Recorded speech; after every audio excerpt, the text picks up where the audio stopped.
Welcome back, mystery lovers. Before we begin, if you enjoy classic detective stories with unexpected twists, hit that subscribe button and ring the bell. You won't want to miss what Hercule Poirot uncovers today. It's 1934. The scorching Egyptian desert. A remote oasis where an archaeological expedition has just made the discovery of a lifetime. A hidden library from ancient Alexandria worth millions. But when wealthy financier Nicholas Ashford is found dead at the bottom of a temple shaft, the priceless discovery turns into a deadly game of secrets and lies. Was it an accident, a curse from the ancient gods, or cold-blooded murder? Hercule Poirot, the world's greatest detective, must unravel a web of blackmail, hidden identities, and buried secrets before the killer strikes again. And here's my question for you. Can you figure out who the murderer is before Poirot reveals all? Drop your guesses in the comments as we go. Now let's step into the desert heat and begin our mystery. This is Death at the Oasis, a Hercule Poirot mystery. Chapter 1. The Desert's Whisper. The Egyptian sun hung like a copper disk in the cloudless sky as the luxury train from Cairo rattled towards the remote oasis of Siwa.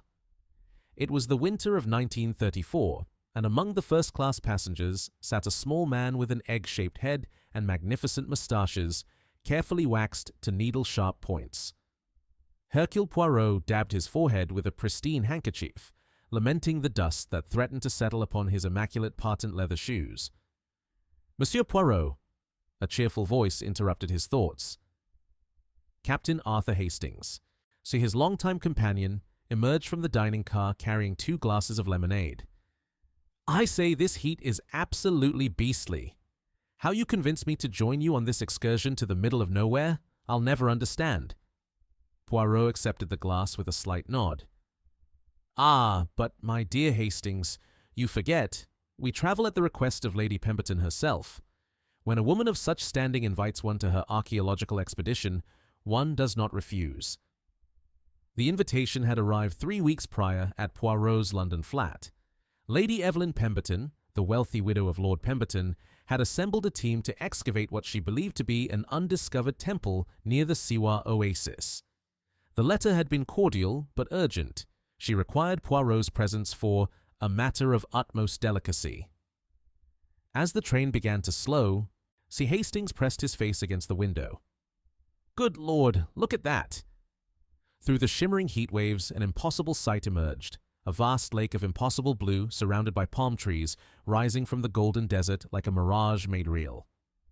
The Siwa Oasis sprawled before them, ancient mud brick buildings clustered around the precious water source. On the outskirts, a collection of white canvas tents marked the expedition camp. At the small station platform, a striking woman in her early 50s awaited them, dressed in practical khaki despite the obvious quality of the fabric. Lady Pemberton's silver hair was swept back beneath a wide-brimmed hat, and her keen grey eyes assessed the arrivals with aristocratic precision. "Monsieur Poirot, at last." She extended a gloved hand. "I do hope the journey wasn't too tiresome." "Not at all. Madame, may I present Captain Hastings?" The pleasantries were brief. Within minutes, they were seated in a motor car, bumping along the desert road toward the camp. Lady Pemberton's driver, a silent Egyptian man named Hassan, navigated the route with practiced ease. "I must confess, Lady Pemberton," Poirot began delicately, "your letter spoke of urgency, yet you did not elaborate on the precise nature of the difficulty." The lady's expression darkened. "I could not commit such matters to paper, Monsieur Poirot. There have been incidents. 3 weeks ago, our lead excavator, Dr. Edmund Cross, claimed someone tampered with his equipment. 2 weeks ago, our photographer, Miss Sarah Blackwood, swore she was followed through the palm groves at night. And 5 days ago—" She paused, her voice dropping. "5 days ago, someone left a scarab beetle, the ancient Egyptian symbol of death, in my tent, positioned directly upon my pillow." Hastings gasped. "I say, have you informed the authorities?" "The nearest British official is in Cairo, Captain, 3 days' journey away. Besides," her voice hardened, "the culprit walks among us. It must be someone in the expedition." Poirot's grey cells began to arrange themselves with familiar precision. And how many persons comprise this expedition? 7, not including servants. There's Dr. Cross, the archaeologist, Miss Blackwood, our photographer, my nephew, Gerald Pemberton, Professor James Whitmore, an expert in hieroglyphics, his daughter, Miss Diana Whitmore, Mr. Nicholas Ashford, our benefactor who financed half the expedition, and Father Thomas Riley, who joined us to document any religious artifacts. The camp emerged before them, a small city of tents arranged in neat rows. At its center stood a larger pavilion, presumably for dining and meetings. In the distance, Poirot could see the excavation site, a deep pit surrounded by wooden scaffolding, and beyond it, the dark mouth of what appeared to be a tunnel leading underground. As Hassan brought the vehicle to a halt, a figure emerged from the largest tent. The man was tall and gaunt, perhaps 40 years of age, with the weathered complexion of one who had spent years under harsh suns. His clothes bore the dust of recent excavation, and his eyes held a feverish intensity. "Lady Pemberton?" he called out, his voice tight with barely controlled agitation. "Thank heavens you've returned. There's been another incident, a terrible one." Lady Pemberton went pale. "What is it, Dr. Cross?" The archaeologist's hand trembled as he pointed toward the excavation site. "It's Mr. Ashford. We found him an hour ago at the bottom of the temple shaft." He swallowed hard. "I'm afraid he's dead." Poirot's moustaches quivered with interest. The little grey cells, they were awakening. Already this case presented itself as most intriguing. The game, as they say, was afoot. Chapter 2. The Temple's Secret. The afternoon sun cast long shadows across the excavation site as Hercule Poirot descended the wooden ladder into the pit. His movements were careful, precise, each rung tested before he committed his weight. Captain Hastings followed, less gracefully, his boots slipping twice on the ancient stone. At the bottom, on some 30 feet below the desert surface, the air was noticeably cooler. The shaft opened into a chamber carved from solid rock, its walls covered with hieroglyphics that seemed to dance in the flickering light of oil lamps. And there, sprawled at the base of the ladder in an unnatural pose, lay the body of Nicholas Ashford. The dead man appeared to be in his middle 60s, portly and well-dressed despite the dust. His face was frozen in an expression of surprise, eyes wide and staring at the carved ceiling above. A dark stain spread across the sand beneath his head. "Mon Dieu," Poirot murmured, kneeling beside the body with a grace that belied his years. "Hastings, you will observe, s'il vous plaît, the position of the body." Hastings circled the corpse, notebook in hand. "Fell from the ladder, I'd say. Tragic accident." "Would you?" Poirot's eyes glittered in the lamplight. "Then perhaps you can explain to me, my friend, why Monsieur Ashford wears no dust upon his hands, yet his collar is soaked with perspiration?" Dr. Cross, who had accompanied them down, shifted uncomfortably. "I don't understand the significance." "Neither do I, yet."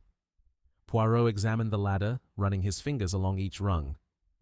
"Dr. Cross, at what time was the body discovered?" "Just past 2 o'clock. I came down to fetch my tools. I'd left them here last evening. That's when I found him." The archaeologist's voice wavered slightly. "The poor devil must have come down in the night, lost his footing." "In the night?" Poirot's eyebrows rose. "You are certain of this?" "Well, I was the last to leave the site yesterday evening, around 7 o'clock. See, Ashford wasn't here then. When I returned today, there he was." Dr. Cross removed his spectacles, cleaning them nervously. "He must have come down sometime after dark." Poirot moved to the walls, studying the hieroglyphics with intense concentration. And what would bring Monsieur Ashford to this place in the darkness? He was not an archaeologist, n'est-ce pas? "Nicholas was our patron," Dr. Cross replied stiffly. "He financed the expedition, but had no expertise in Egyptology. Frankly, I found his interest in our work rather excessive. He was always asking questions, poking about where he wasn't needed." "Ah," Poirot touched one of the carved symbols. "And these hieroglyphics, what do they tell us?" "They're a warning, actually. Standard funerary text threatening grave robbers with the wrath of the gods. Professor Whitmore could give you a more precise translation." A commotion at the top of the shaft drew their attention. A cultured voice, heavy with grief, called down, "Is it true? Is Nicholas really dead?" Moments later, a distinguished gentleman descended the ladder. Professor James Whitmore was perhaps 60 years old, with iron grey hair and the bearing of a scholar. His hands shook as he approached the body. "Good God," he whispered. "This is catastrophic. Nicholas and I have been friends for 30 years. We were at Cambridge together." "My condolences, Professor," Poirot said gently. "Perhaps you can assist me. Did Monsieur Ashford mention any intention to visit the excavation last night?" Whitmore shook his head. No, we dined together in the pavilion, all of us. Nicholas seemed in good spirits. He retired to his tent around 9 o'clock, said he had correspondence to attend to." The professor's eyes glistened. Why would he come here alone? Nicholas was terrified of enclosed spaces. Claustrophobia, he called it. He'd only descended into this shaft once before, in broad daylight with 3 of us accompanying him, and even then he nearly fainted. Poirot's moustaches quivered with satisfaction. "Most illuminating, Professor. Most illuminating indeed." Hastings looked confused. But if he was afraid of confined spaces, why on earth would he come down here at night? "Précisément, mon ami. That is the question, is it not?" Poirot circled the body once more, his eyes missing nothing. He paused, bending down to examine something near Ashford's right hand. With a handkerchief, he carefully picked up a small object, a fragment of papyrus, ancient and brittle. Dr. Cross gasped. "That's from the burial chamber. We found it 2 days ago behind a false wall. It was locked in my trunk." "Your trunk, you say?" Poirot held the fragment delicately. "And where is this trunk kept?" "In my tent, naturally. I keep all important finds under lock and key until they can be properly catalogued and preserved." "And who has access to your tent, Monsieur le Docteur?" Cross hesitated.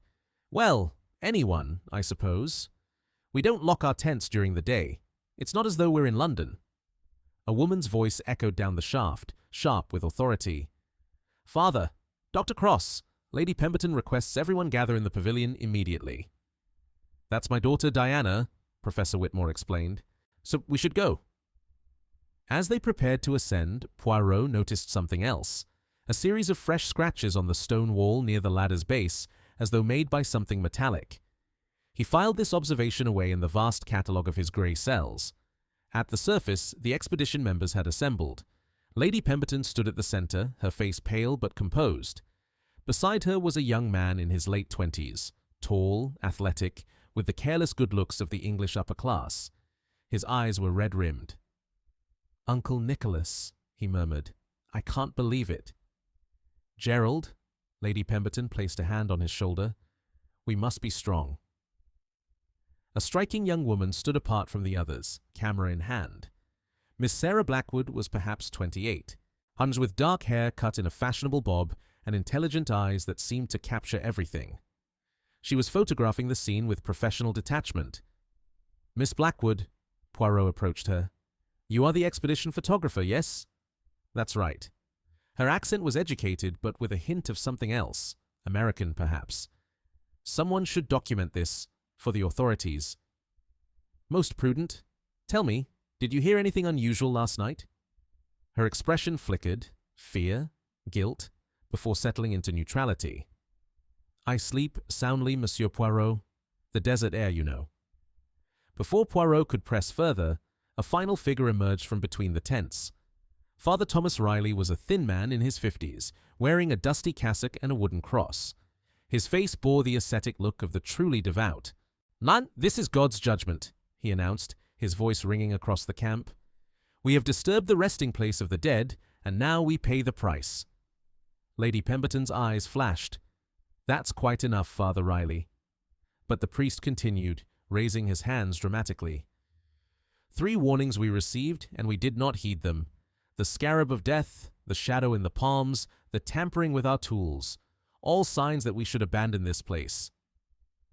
Poirot stepped forward, his voice cutting through the rising hysteria with Belgian precision. "Mesdames et messieurs, please. There will be time for speculation later. For now, I must ask that no one leaves the camp. Monsieur Ashford's death, it was not an accident." A collective gasp rose from the assembly. Murder. Gerald Pemberton's voice cracked. See, but who would— That, Poirot said quietly, his eyes scanning each face in turn, is precisely what I intend to discover. Chapter 3. Secrets in the Sand. The pavilion tent billowed gently in the evening breeze as Hercule Poirot arranged 7 chairs in a precise semicircle. The sun had begun its descent toward the horizon, painting the oasis in shades of amber and gold. Captain Hastings stood guard at the entrance, his military bearing evident despite the casual setting. I must speak with each of you individually, Poirot announced, settling into his chair with the air of a judge taking the bench.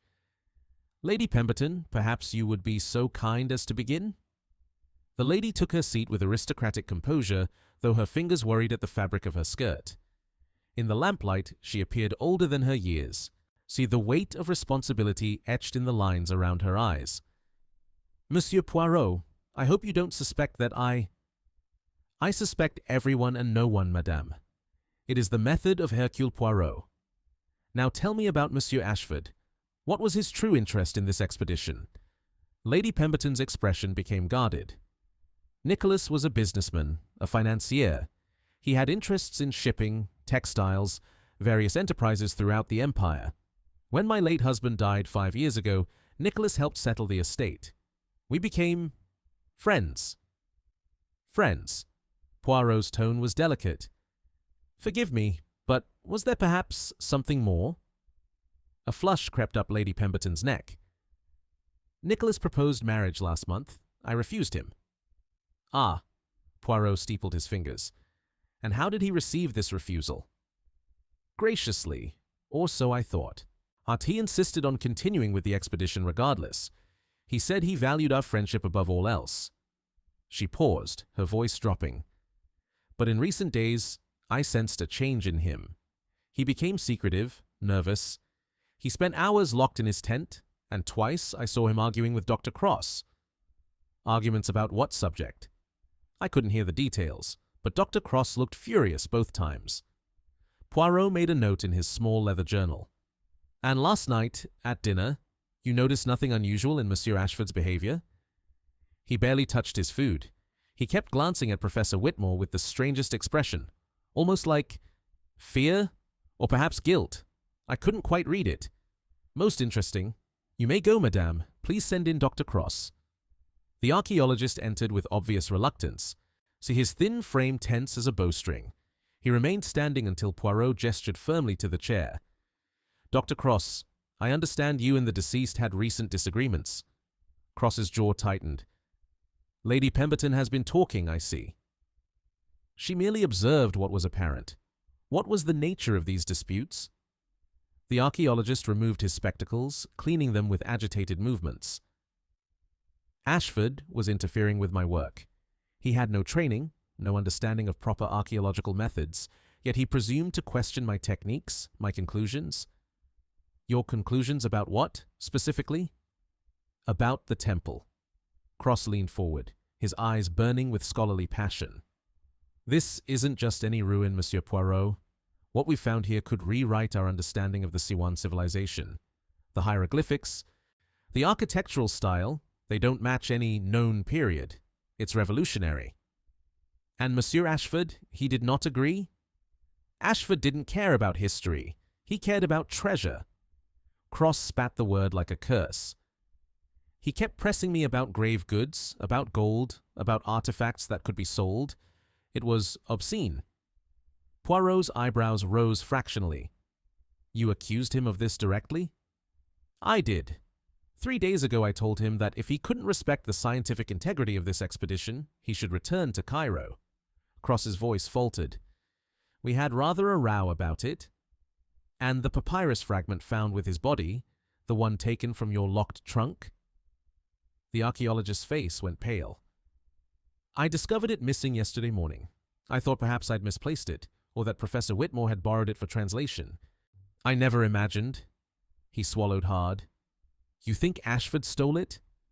Someone did. The question is why? Poirot dismissed him with a wave. Send in Miss Blackwood, s'il vous plaît. The photographer entered with a confident stride, her camera bag slung over one shoulder.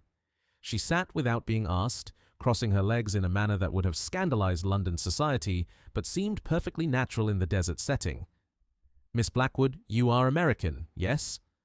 Born in Boston, raised in Paris, educated in Oxford. Her smile was wry. I'm a citizen of nowhere, Monsieur Poirot, which makes me perfectly suited for this work. And what brought you to Egypt? Adventure, freedom, the chance to document something extraordinary. She pulled a photograph from her bag. I've been photographing the excavation daily. Wait, this was taken 2 days ago. Poirot studied the image. It showed the burial chamber, with Dr. Cross and Professor Whitmore examining a wall covered in hieroglyphics. In the background, slightly out of focus, stood Nicholas Ashford.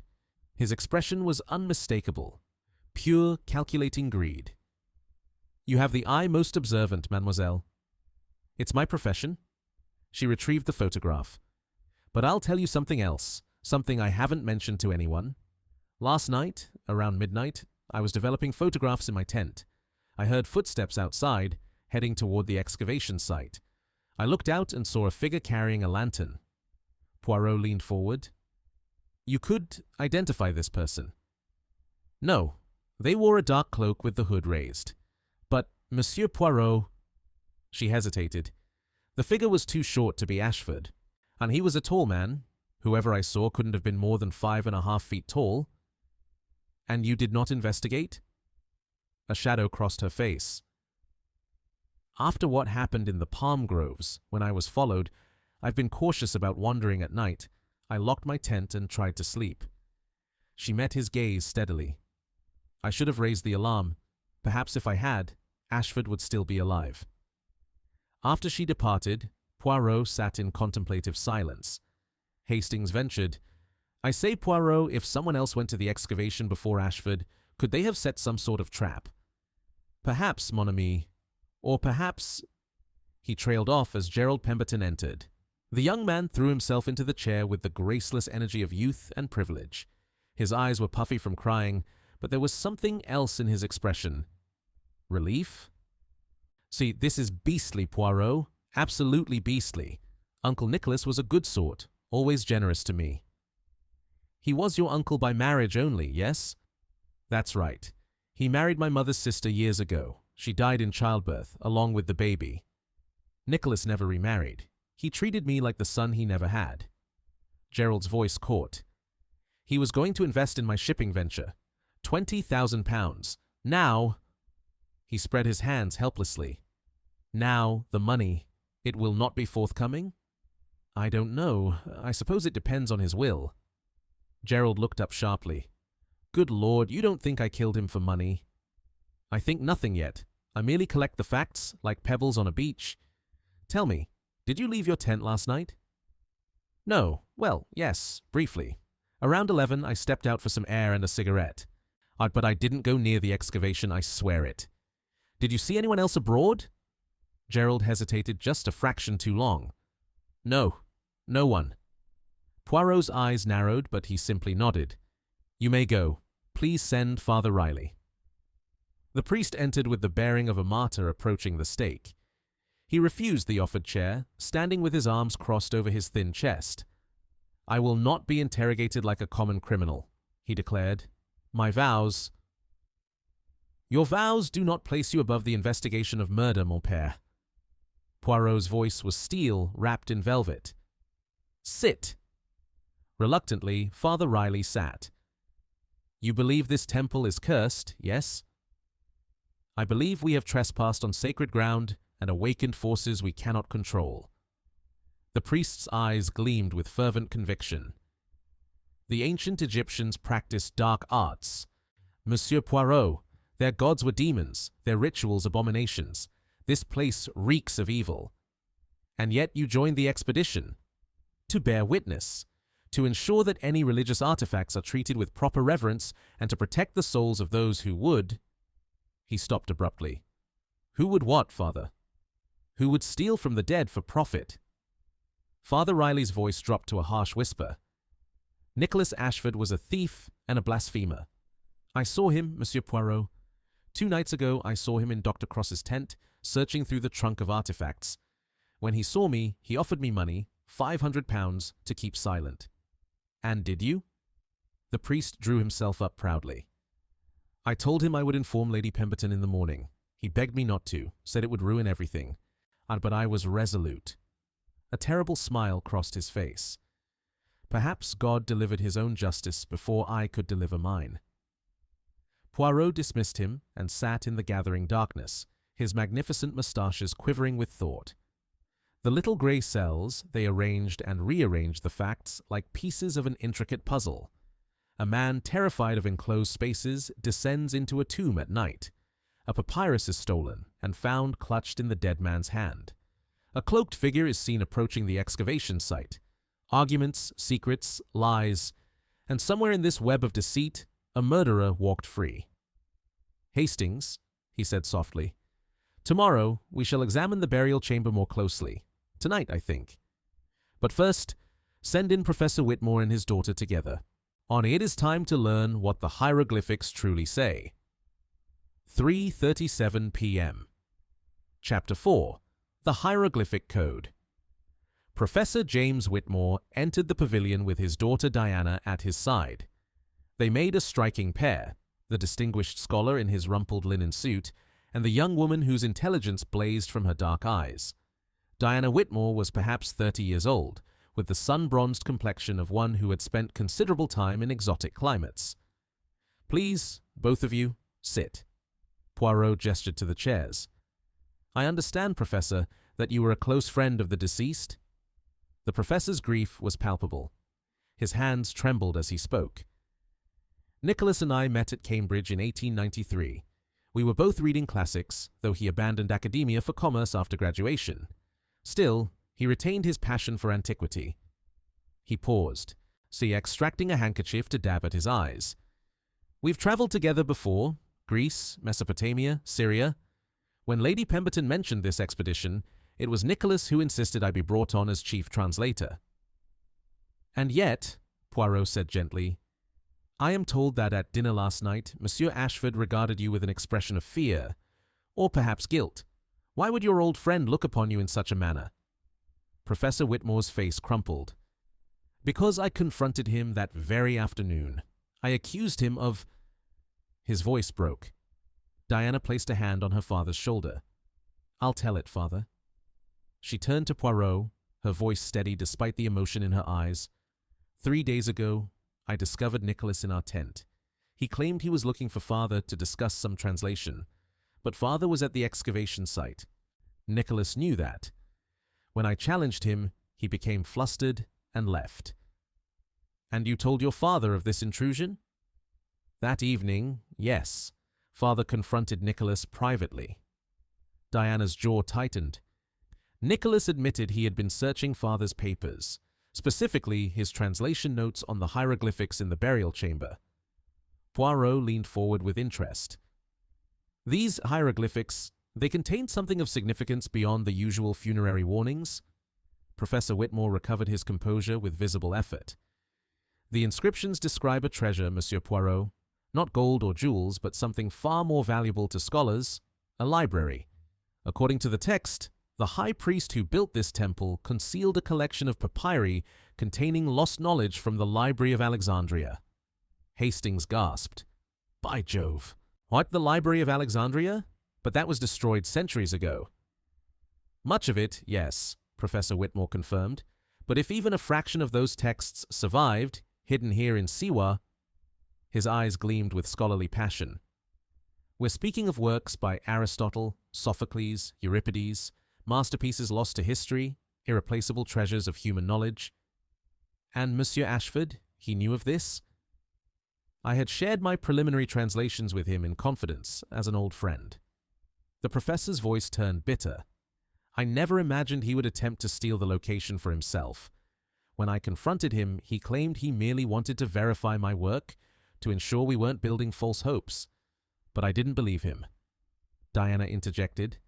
Father wanted to inform Lady Pemberton immediately to have Nicholas sent back to Cairo. But I convinced him to wait, to give Nicholas a chance to explain himself properly. A decision you now regret, mademoiselle? Profoundly. Her voice was barely a whisper. Poirot stroked his moustaches thoughtfully. This library, according to the hieroglyphics, where precisely is it hidden? Father and daughter exchanged glances. Professor Whitmore spoke carefully. The inscription refers to the chamber beneath the chamber where the jackal guards the wisdom of the ages. We believe there's a false floor in the burial chamber, but we haven't yet located the mechanism to open it. And the papyrus fragment found with Monsieur Ashford's body, what did it contain?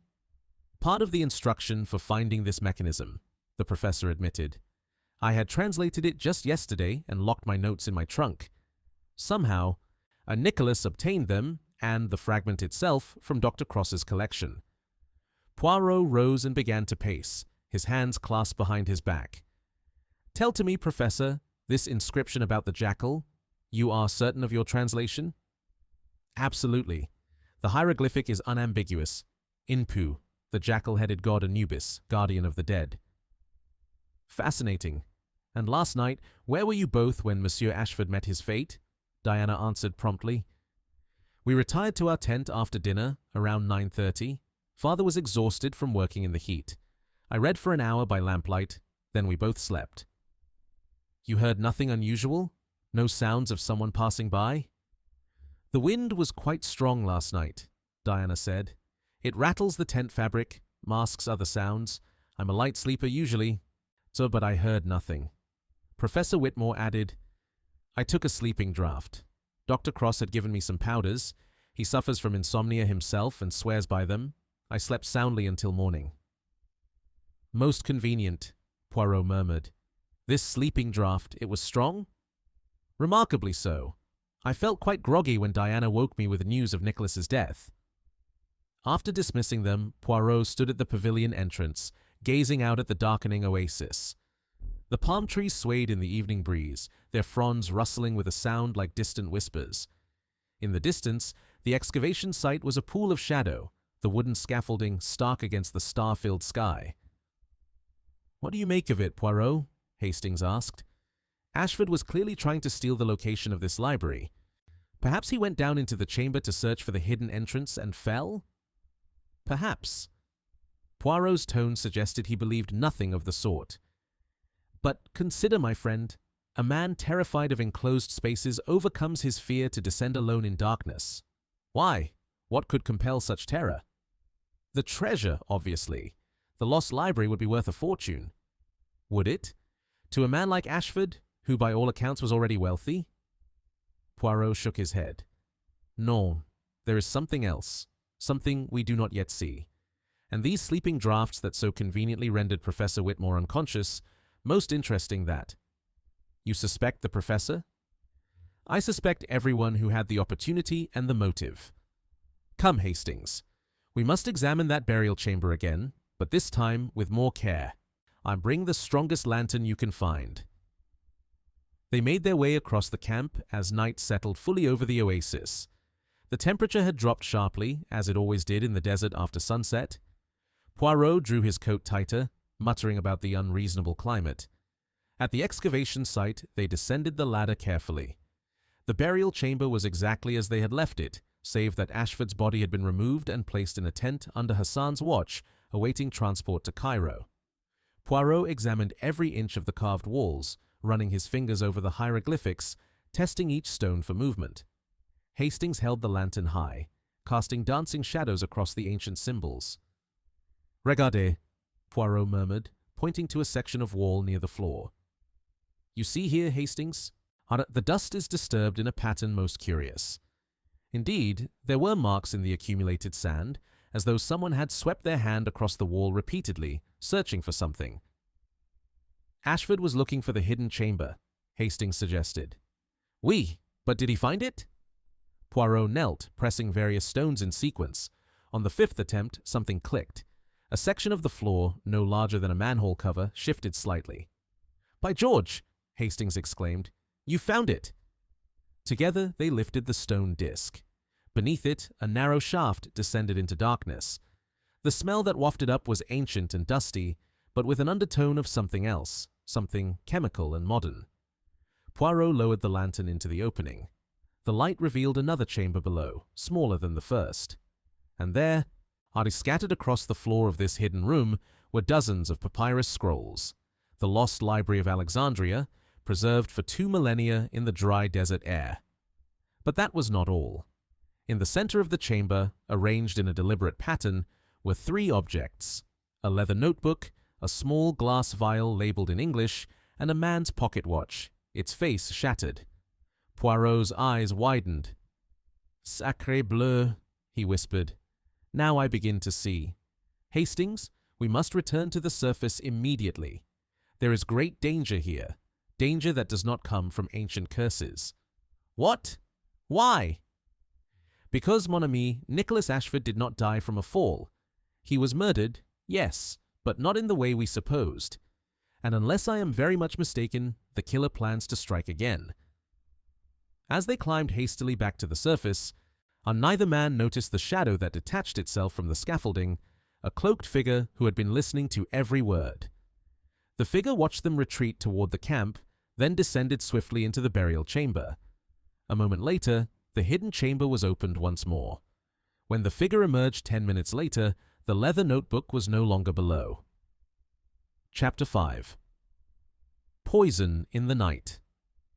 The camp was silent save for the whisper of wind through the palms when Hercule Poirot emerged from his tent at dawn. He had spent a sleepless night, his grey cells working furiously to arrange the facts into their proper pattern.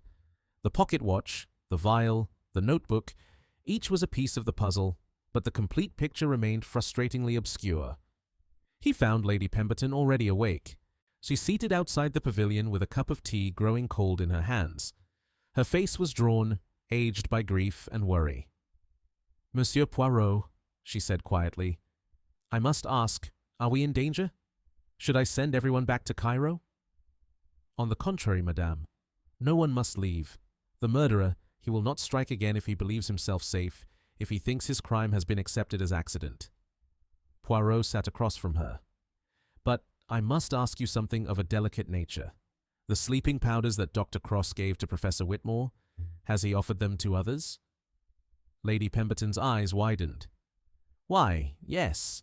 He gave some to me just last week, when I complained of difficulty sleeping in the heat, and I believe Miss Blackwood mentioned that he'd recommended them to her as well."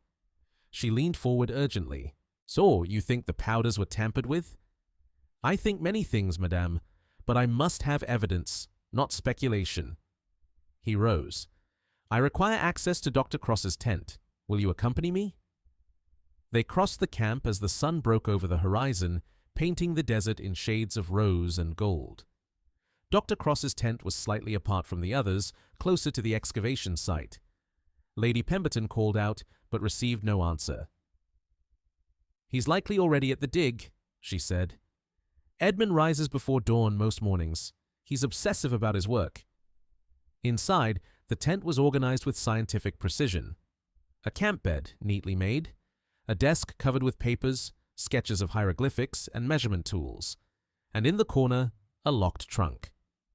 "The artifacts are kept here?" Poirot asked. "The most valuable ones, yes. The papyrus fragments, or to the small statues, jewelry we've uncovered." Poirot examined the lock. It showed no signs of forcing, yet Father Riley had claimed to see Ashford searching this very trunk. He turned his attention to the desk, carefully examining each paper. Most were archaeological notes, unremarkable. But beneath a stack of sketches, he found something unexpected, a letter written in a feminine hand. "Dearest Edmund, I cannot continue this deception much longer. Every day I see you and must pretend we are merely colleagues. My heart breaks with the effort. You promised we would tell Father after the expedition that we would face his disapproval together. But now I fear you are having second thoughts. Nicholas suspects. I saw him watching us yesterday, that knowing look in his eyes. If he tells Father before we can... Please, my darling. We must speak tonight. Meet me at the old fortress at midnight. We can be alone there, away from prying eyes. Yours eternally, D.D., Poirot murmured. Diana Whitmore. Lady Pemberton gasped. Diana and Dr. Cross? But she's engaged to Gerald. Or at least there was an understanding between them. Gerald has spoken of it often enough. Has he indeed? Poirot folded the letter carefully. Most interesting. The web, it grows more tangled. Come, we must find Dr. Cross. They located the archaeologist at the excavation site, emerging from the shaft covered in dust, his face lit with triumph. Lady Pemberton, Monsieur Poirot, I've made the most extraordinary discovery. The hidden chamber, someone opened it last night. I found fresh disturbances in the dust, but the library is intact. Every scroll appears to be... He stopped, so noticing their grave expressions. What's wrong? Poirot held up the letter. Perhaps you would care to explain this, monsieur? The blood drained from Dr. Cross's face. He glanced at Lady Pemberton, then back to Poirot. Where did you find that? In your tent. The tent you claim is always accessible to everyone during the day. Tell me, Dr. Cross, did you meet Miss Diana as requested? Cross's shoulders sagged. He suddenly looked much older. Yes, he whispered. God help me, yes. I met her at the fortress ruins. It's about a quarter-mile from camp, on the far side of the Oasis. We talked for perhaps an hour. What time did you return to camp? Just after 1 in the morning. I used the path that runs behind the tents, hoping no one would see me. He looked up, his eyes desperate. But I didn't kill Nicholas. I swear it. When I left camp at midnight, he was alive. I saw him through his tent flap, writing at his desk. You are certain of this? Absolutely. His lamp was burning, and I could see him clearly. Lady Pemberton interjected, but if Nicholas was alive at midnight, and his body was found in the morning, then he descended into the burial chamber sometime between midnight and dawn, Poirot finished. The question remains, why, and was he alone? A commotion from the direction of the camp interrupted them. Hassan came running, his usual stoic demeanor shattered by panic. Monsieur Poirot, come quickly. It is the priest, Father Riley. He is very sick. They raced back to find Father Riley collapsed outside his tent, retching violently into the sand. His face was gray, his body racked with convulsions. Miss Blackwood knelt beside him, unsupporting his head. I found him like this 5 minutes ago, she said urgently. He's burning with fever, and he keeps saying someone poisoned him. Poirot knelt, examining the priest's pupils. They were constricted to pinpoints. Hastings, bring my medical bag from my tent, vite. While Hastings ran, Poirot turned to Father Riley. Mon père, can you hear me? What did you eat or drink this morning? The priest's lips moved weakly. Water, from my canteen. Tasted bitter. Thought it was just the metal. His eyes rolled back, and he lost consciousness. Poirot grabbed the canteen from inside the tent and sniffed it carefully. His expression darkened. Opium tincture, unless I am very much mistaken.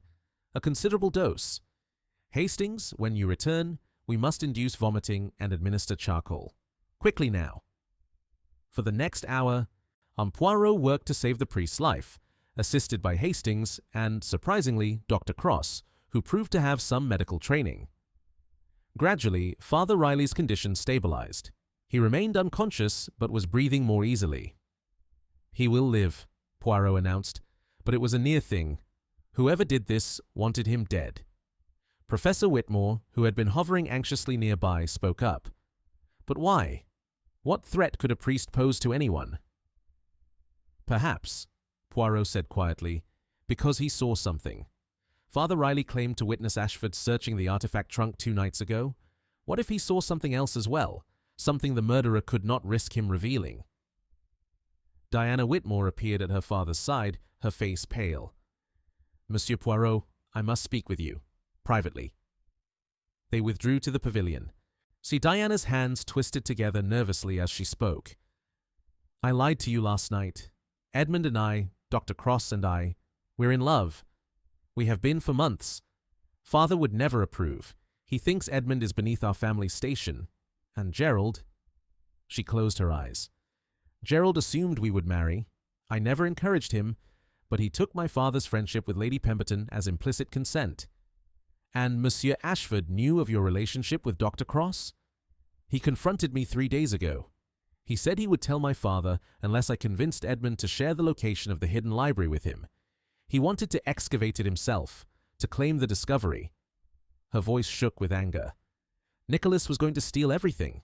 The library, the glory, the historical significance. He only cared about fame and fortune. So you have a motive for murder, mademoiselle? She met his gaze steadily. I hated Nicholas for what he was trying to do, but I didn't kill him, Monsieur Poirot, and neither did Edmond. Yet one of you left camp at midnight, and the other claims to have seen the victim alive at that very hour. Most convenient. It's the truth. Poirot studied her for a long moment. Perhaps.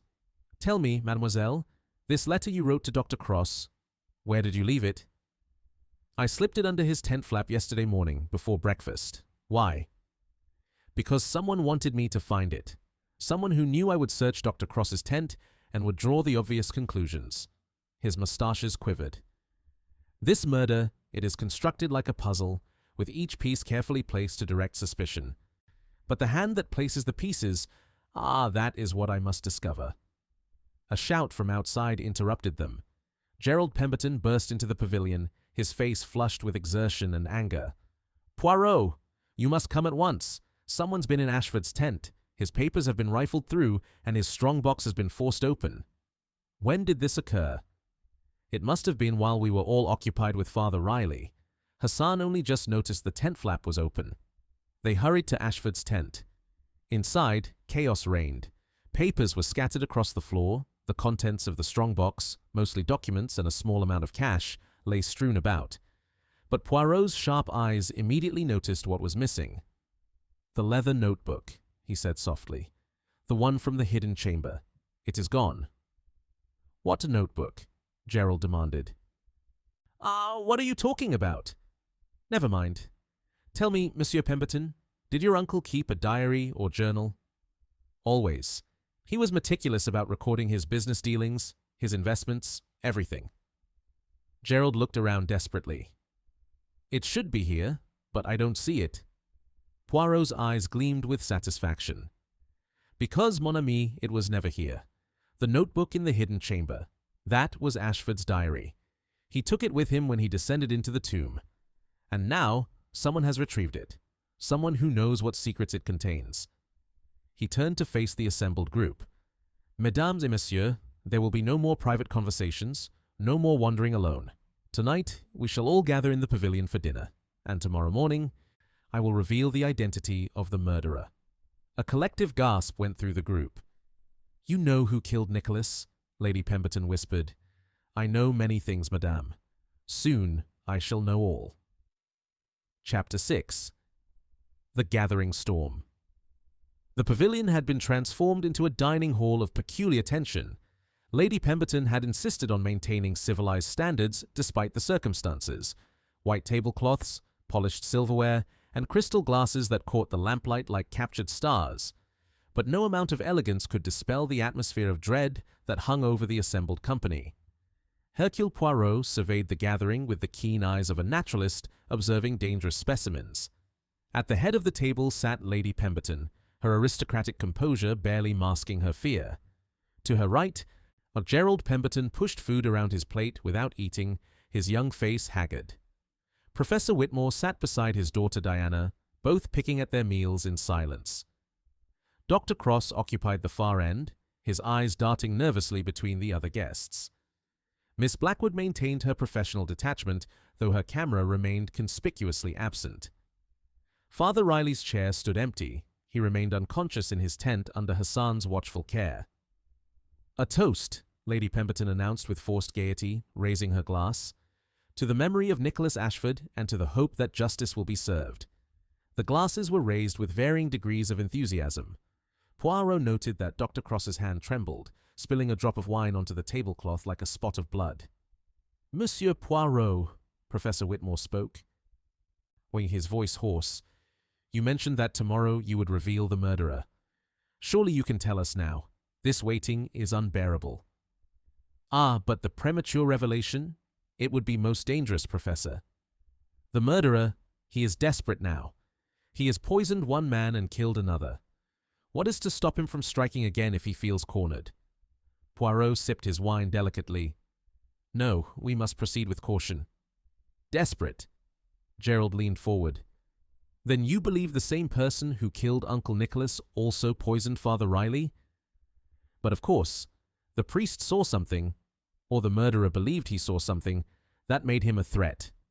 The poisoning, it was crude, hasty, not at all like the clever murder of Monsieur Ashford. Miss Blackwood set down her fork. What do you mean by clever, Monsieur Poirot? I mean, Mademoiselle, that Nicholas Ashford's death was designed to appear as an accident. A man overcome by greed descends into a tomb at night and falls to his death. C'est simple, non? But like all clever lies, it contains too many improbabilities when one examines it closely. Dr. Cross found his voice. What improbabilities? Poirot counted on his fingers.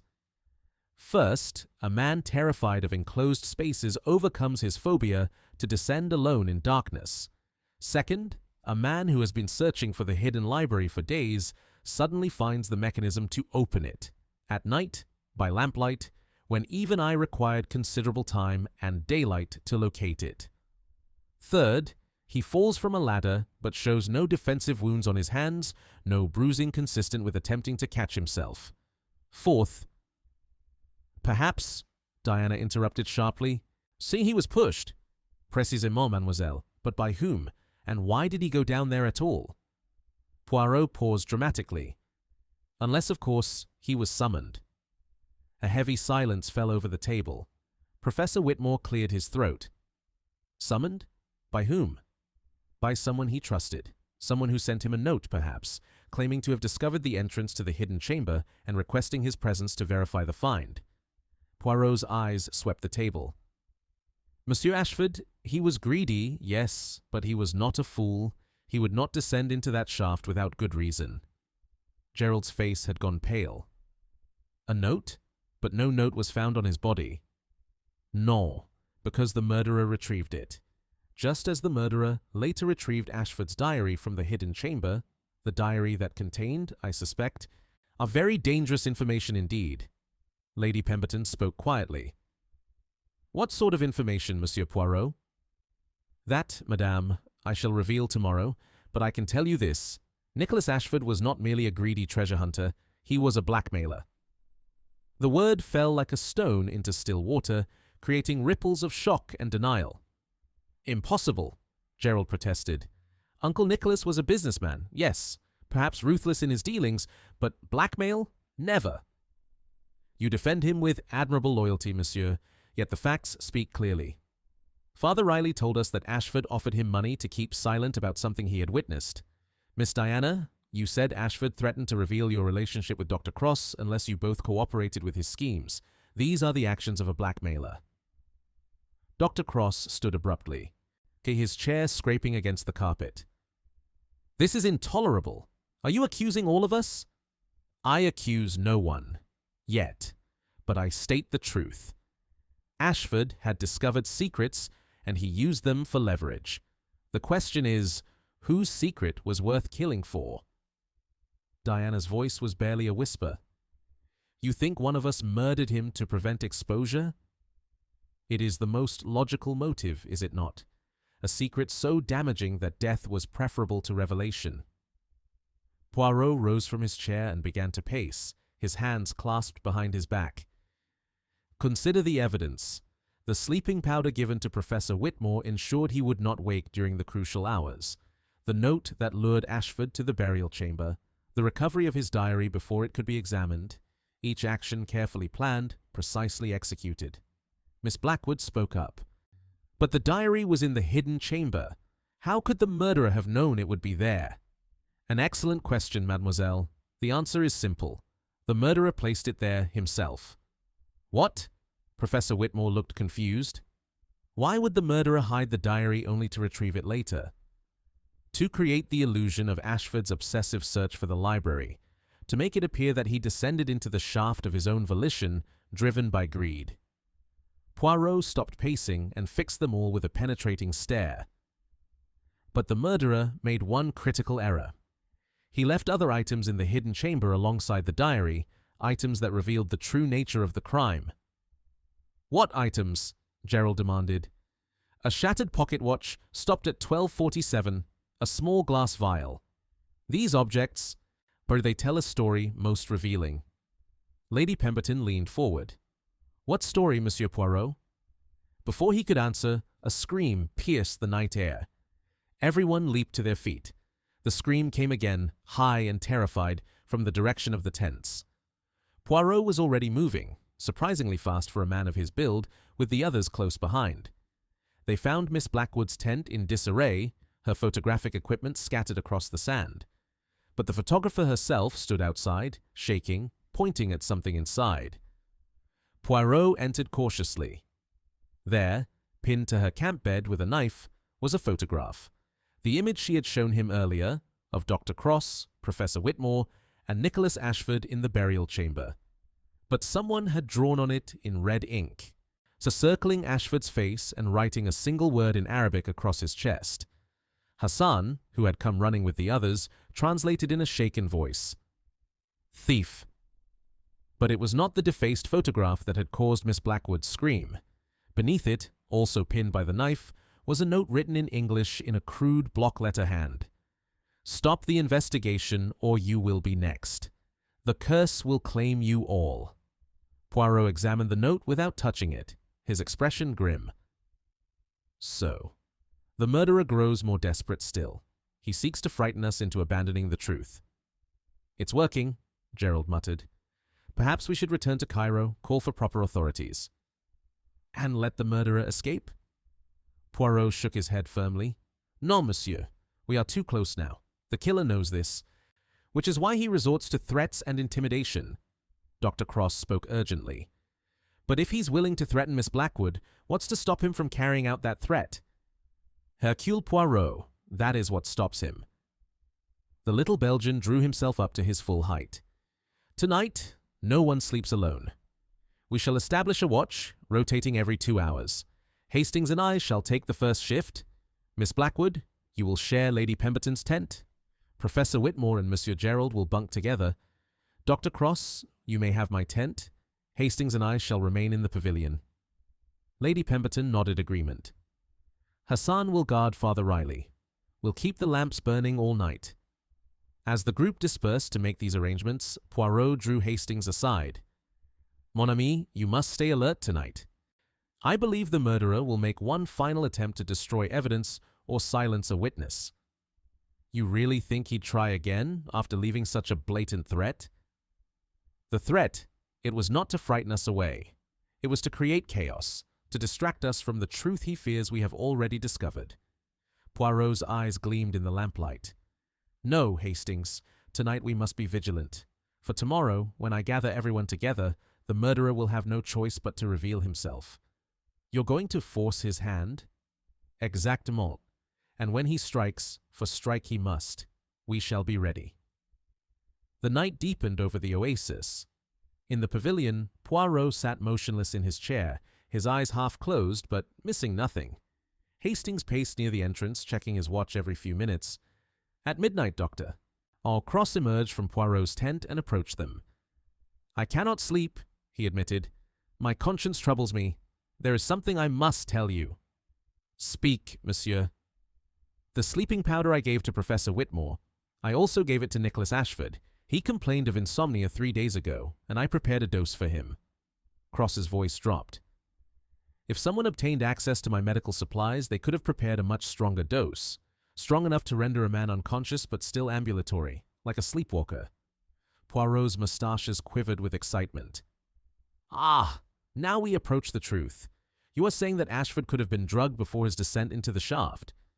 It's possible. The symptoms would be disorientation, compliance with suggestions, and later, complete amnesia of the events, where he might have descended that ladder willingly, following someone's instructions, with no memory of doing so.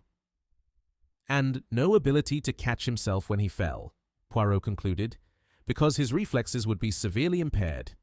Merci, Dr. Cross. You have confirmed what I suspected. After the archaeologist returned to his tent, Hastings whispered, Good Lord, Poirot. Then Ashford was drugged and led to his death like a lamb to slaughter? Oui, a murder most cold-blooded, but also a murder that required careful planning and specific knowledge. Poirot stood. Come, Hastings, there is something we must examine before dawn. Where are we going? To the place where all secrets are hidden, mon ami, to the burial chamber. For there, I believe, we shall find the final piece of this dark puzzle. Chapter 7. The Chamber of Lies. The moon hung low over the Oasis as Hercule Poirot and Captain Hastings made their way to the excavation site. Their lanterns cast dancing shadows across the sand, and the silence was broken only by the distant cry of a desert fox and the whisper of wind through the palm fronds. "I still don't understand why we must do this now," Hastings protested, glancing nervously over his shoulder. "The murderer could be watching us." "That, mon ami, is precisely what I am counting upon." Poirot reached the ladder and began his descent. The murderer, he believes himself clever. He has created a web of misdirection, of false clues and misleading evidence. But every spider must return to the center of his web, and tonight, as I think he will do just that. At the bottom of the shaft, the burial chamber seemed even more oppressive by lamplight. The hieroglyphics appeared to writhe and shift in the flickering glow, and the air held the weight of centuries. Poirot moved immediately to the hidden entrance, the stone disc that concealed the chamber below. "Help me, Hastings. We must open it once more." Together they lifted the heavy stone. Poirot lowered himself carefully into the hidden library, his lantern illuminating the precious papyrus scrolls that lay scattered across the ancient floor. But it was not the scrolls that interested him now. "You see here?" He pointed to marks in the dust. "Fresh disturbances. Someone has been here since we discovered the chamber. Someone who searched very thoroughly indeed." "Looking for the diary?" "No. The diary was taken yesterday during the commotion with Father Riley. These marks, they are from tonight, within the last few hours." Poirot knelt, examining the floor with minute attention. "Ah, regardez." He picked up something small and metallic, a button made of brass with an unusual design embossed upon it. "From a military uniform, I think. British Army, if I am not mistaken." Hastings examined it. "By Jove, you're right. I had buttons just like this on my service coat. But none of our party has military connections except myself, and I haven't been down here since this afternoon." "Précisément, which means either someone wore an old military coat, or—" Poirot's eyes gleamed. "Or someone wishes us to believe a military man was here." A sound from above made them both freeze. Footsteps, careful and deliberate, so approached the shaft opening. The light from another lantern spilled down into the burial chamber. "Quickly, Hastings! Extinguish your light!" Poirot doused his own lantern, plunging the hidden chamber into darkness. "We must see who comes." They waited in tense silence. The footsteps descended the ladder, accompanied by heavy breathing. Through the opening above, they could see the flickering light of the intruder's lantern. A figure dropped into the burial chamber, smaller than average, moving with quick, nervous energy. The person went immediately to the hidden entrance and peered down into the darkness. "Where is it?" The voice was a harsh whisper, distorted but feminine. "It must be here. It must be." Poirot remained perfectly still, watching. The figure descended into the library chamber, art so focused on the search that she failed to notice the two men pressed against the wall in the shadows. She began frantically searching through the papyrus scrolls, her hands shaking. "He said he hid it here. He promised me it would be safe. Where?" "Looking for this, mademoiselle." Poirot's voice cut through the darkness like a knife. The figure spun around with a cry of terror. In the sudden flare of Poirot's relit lantern, Diana Whitmore's face was revealed, pale and desperate. "Monsieur Poirot, I can explain—" "I am certain you can. But first, you will tell me what you seek with such urgency." Diana's composure crumbled. She sank to her knees, her face in her hands. "A letter. A letter Nicholas wrote to my father, and he threatened to send it unless Edmund agreed to help him steal the location of the library. And what did this letter contain?" "The truth." Her voice was barely audible. "The truth about my mother's death. You see, my mother didn't die of fever in Mesopotamia 5 years ago, as father has always claimed. She ran away with another man, an Egyptian guide from our expedition. The scandal would have destroyed father's reputation, his career. Nicholas discovered the truth and used it to control us. Hastings gasped. Good Lord! But how did Ashford learn such a thing? He hired private investigators. Nicholas was always thorough in his exploitation. Diana looked up, her eyes red-rimmed. When he confronted Father with the evidence, Father nearly collapsed. The shame of it, not just the abandonment, but that we'd been lying for years. Claiming Mother died heroically in service of archaeology rather than admitting she'd run off with a servant. Poirot helped her to her feet with surprising gentleness. And so, your father gave the sleeping draught to Monsieur Ashford that night, rendering him compliant. Then someone, you perhaps, or Dr. Cross, sent him a note telling him the hidden chamber had been found, instructing him to come alone to verify it. No, Diana cried. You don't understand. Edmund and I had nothing to do with Nicholas's death. Yes, we were being blackmailed. Yes, we had motive, but we didn't kill him. Then who did, mademoiselle? I don't know. That's why I've been searching for the letter. If I could find it, destroy it, perhaps Father would be safe from suspicion. But you see the difficulty, yes.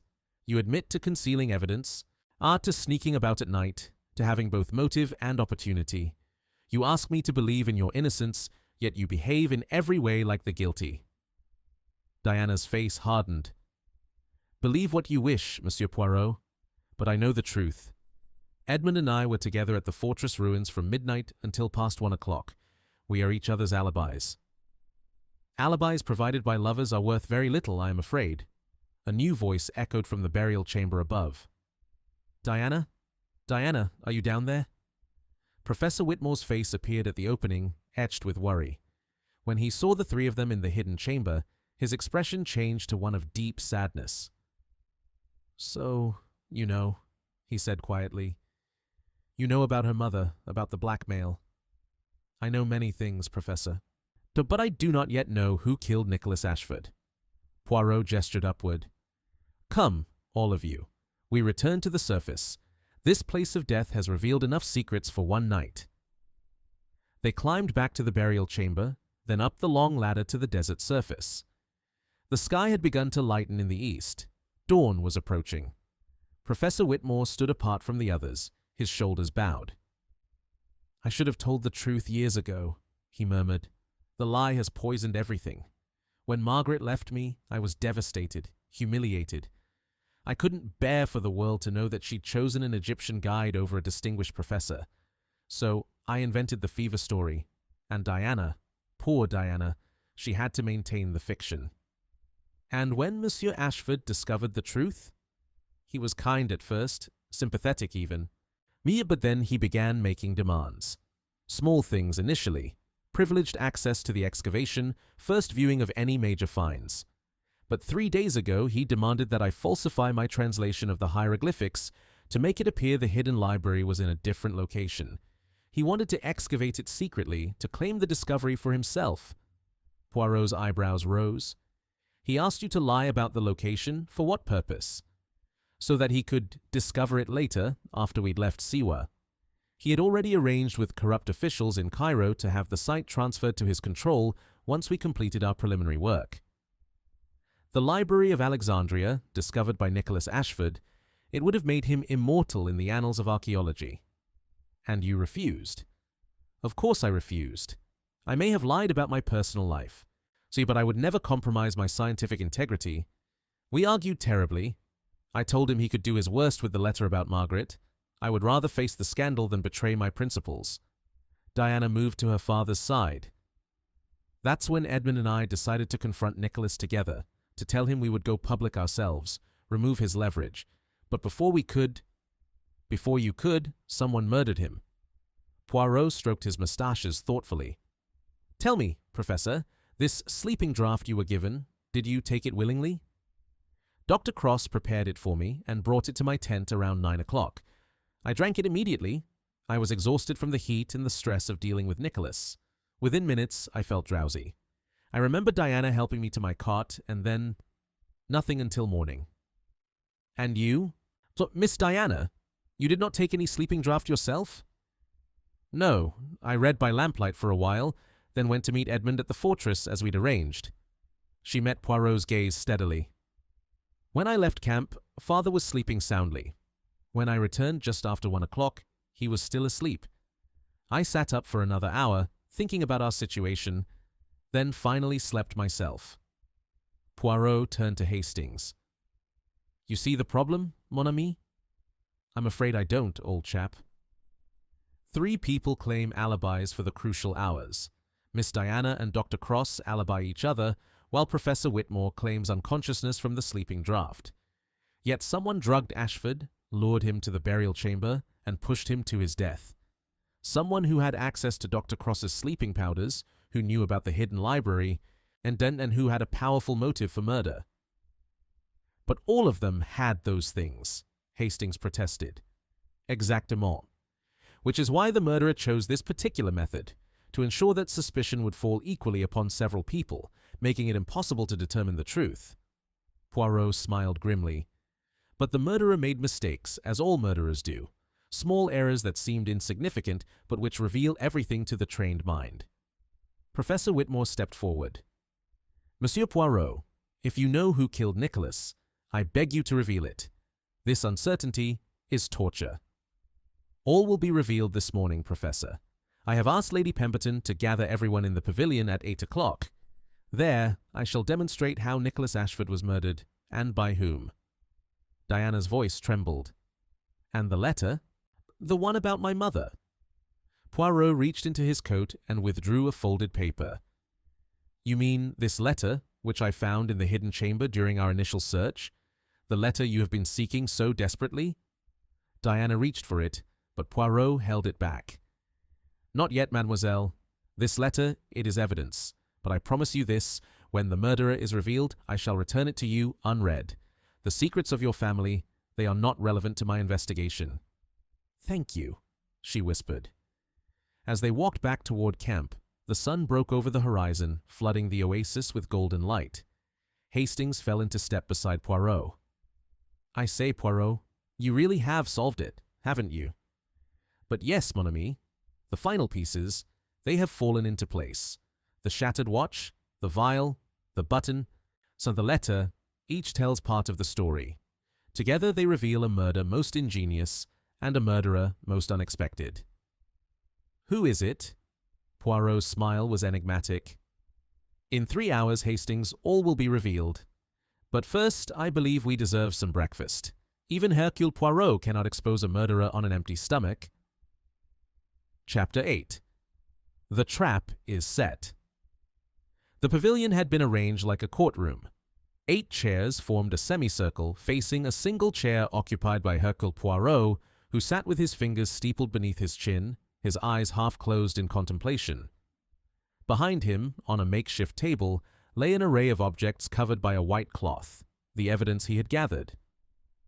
Lady Pemberton sat with rigid dignity, her hands folded in her lap. Beside her, Gerald Pemberton fidgeted nervously, and his eyes darting between the assembled company.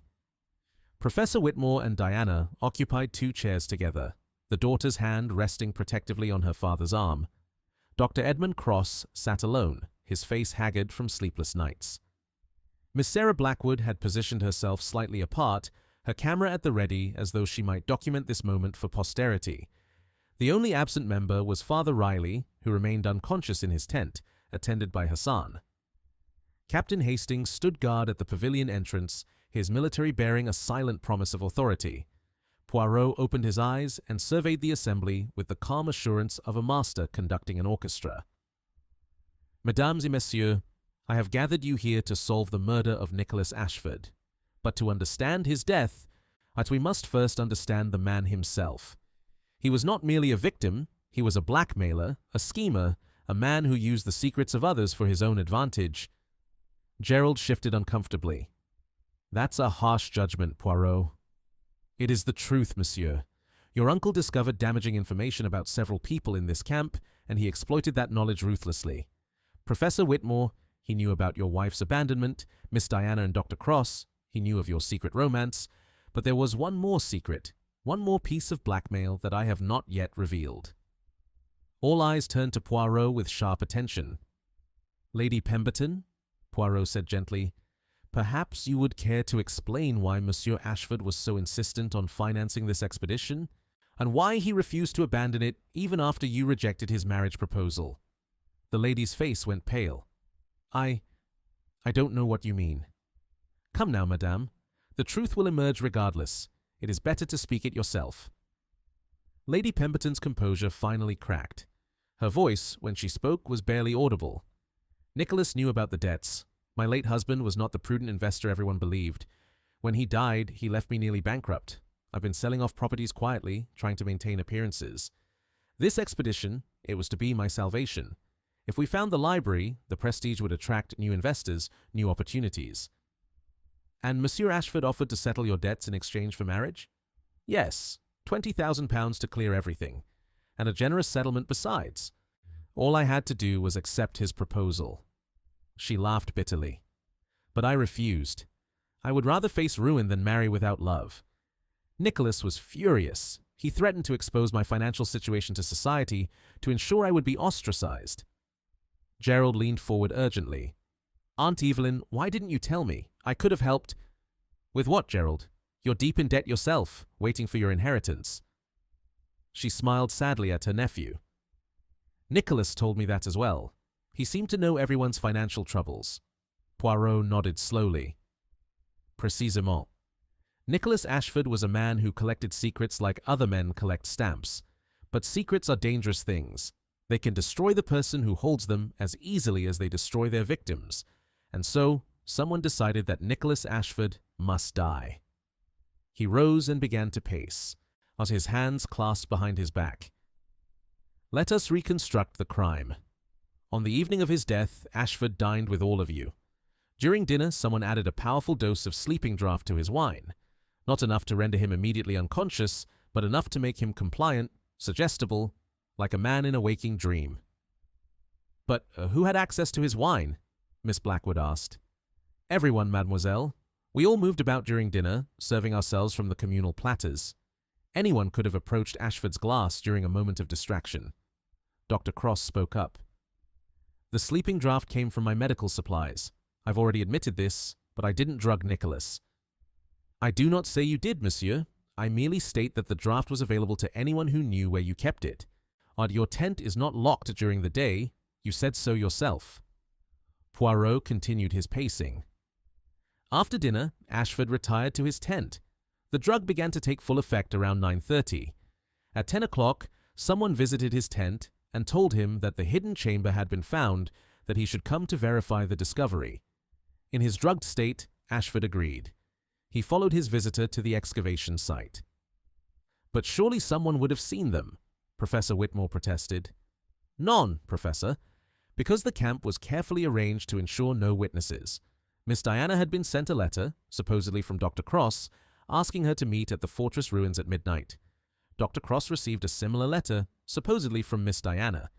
These letters ensured both would be away from camp during the crucial hour. Diana gasped. But I wrote that letter to Edmund myself. Did you, mademoiselle? Or did someone who knew your handwriting very well write it for you? Edmund Cross's face registered shock. The letter I received, it wasn't from Diana? I suspect not, just as the note that lured Ashford to the burial chamber was not written by whoever he thought sent it. The murderer was creating alibis and false trails with great cleverness. Poirot moved to the table and pulled back the white cloth, revealing the evidence, the shattered pocket watch, the glass vial, the brass button, and several letters. The pocket watch stopped at 12:47, the moment of Ashford's death. But observe closely the crystal face. It is shattered from the inside, not the outside. This watch was deliberately smashed before being placed in the hidden chamber. Hastings interjected, to establish the time of death. Exactly, mon ami. But the true time of death was earlier, between midnight and 12:30. The watch was broken later to mislead us. He picked up the glass vial. This contained the sleeping draught used to drug Ashford. The murderer left it in the hidden chamber as false evidence, suggesting Ashford drugged himself, perhaps to overcome his fear of enclosed spaces. And the button? Lady Pemberton asked. A red herring, madame. placed in the chamber tonight to suggest a military man had been searching there, but it was placed too obviously, too recently. The murderer grows desperate and makes careless mistakes. Gerald stood abruptly. This is all very clever, Poirot, but you still haven't told us who the murderer is. Patience, monsieur. We approach the revelation. But first, let me explain what actually happened that night. The drugged Ashford was led to the excavation site and helped down the ladder. The murderer had already discovered the hidden chamber, perhaps days before, through careful observation and research. Ashford was positioned near the ladder, and then... Poirot paused dramatically. And then he was pushed backward. His head struck the stone floor, killing him instantly. The fall from the ladder was staged afterward to make it appear accidental. Miss Blackwood's hand went to her mouth. But that's cold-blooded murder. Oui, mademoiselle, calculated and ruthless, but the murderer made several critical errors. First, he did not account for Ashford's claustrophobia being well known, making the idea of a voluntary descent suspicious. Second, he left too many clues in the hidden chamber. The watch, the vial, the diary. He was creating a narrative, but the narrative had too many inconsistencies. What about Father Riley? Dr. Cross demanded. Why poison him? Because the good father saw something that night, something the murderer could not afford to have revealed. Perhaps he saw the murderer returning from the excavation site with dust on his clothes, or perhaps he noticed something else that would expose the lie. The poisoning was an attempt to silence him permanently. Poirot returned to his chair and sat with deliberate ceremony. And now I shall reveal the identity of the murderer. The person who drugged Nicholas Ashford, lured him to his death, and attempted to murder Father Riley to protect the secret. The silence in the pavilion was absolute. Even the desert wind seemed to hold its breath. The murderer is someone who had intimate knowledge of everyone's movements, someone who could forge letters convincingly, someone who had access to all areas of the camp without arousing suspicion, someone who knew about the sleeping drafts, about the excavation, about the hidden chamber, someone with a powerful motive that has not yet been revealed. He stood and pointed dramatically. The murderer is... A shot rang out. The bullet passed within inches of Poirot's head, embedding itself in the wooden pole behind him. Everyone screamed and dove for cover. Hastings drew his service revolver and spun toward the source of the shot. A figure stood at the edge of the pavilion, silhouetted against the morning sun, holding a pistol with trembling hands. "I won't let you do this," the figure cried. "I won't let you destroy everything." As the person stepped into the pavilion's shade, their identity was finally revealed, and several members of the assembly gasped in genuine shock. It was Hassan, Lady Pemberton's driver and servant, but he was not aiming the gun at Poirot. The pistol was pointed at his own temple, his finger tightening on the trigger. "Hassan, no!" Lady Pemberton screamed. "I had to do it," Hassan said, his voice breaking. He knew. Nicholas Ashford knew who I really was, and he was going to expose me. I had no choice. Poirot raised his hand calmly. "Put down the weapon, monsieur. It is finished. Your secret, whatever it may be, is not worth your life." "You don't understand. If the truth comes out, I will hang. Not just for Nicholas, but for..." He stopped, his eyes wild with desperation. "For the murder you committed in Cairo 5 years ago?" Poirot said quietly. "The murder for which an innocent man was executed in your place?" Hassan's gun hand wavered. "How did you know?" "The pieces, they fit together finally. Your fear when Father Riley began to recover consciousness, your convenient absence during the time when Ashford's tent was searched, your knowledge of the camp's layout, of everyone's schedules, and most telling of all, your reaction when I mentioned the hieroglyphics about the jackal, Anubis, guardian of the dead.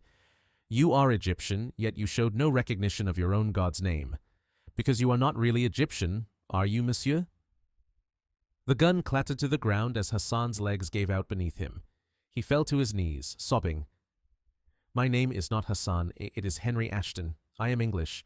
See, from Manchester. 5 years ago, I killed a man in Cairo during a robbery. The authorities arrested an Egyptian merchant and executed him. I took his identity, became Hassan, and thought I had escaped." Lady Pemberton stood frozen, her face white with shock. "But Nicholas, how did he know?"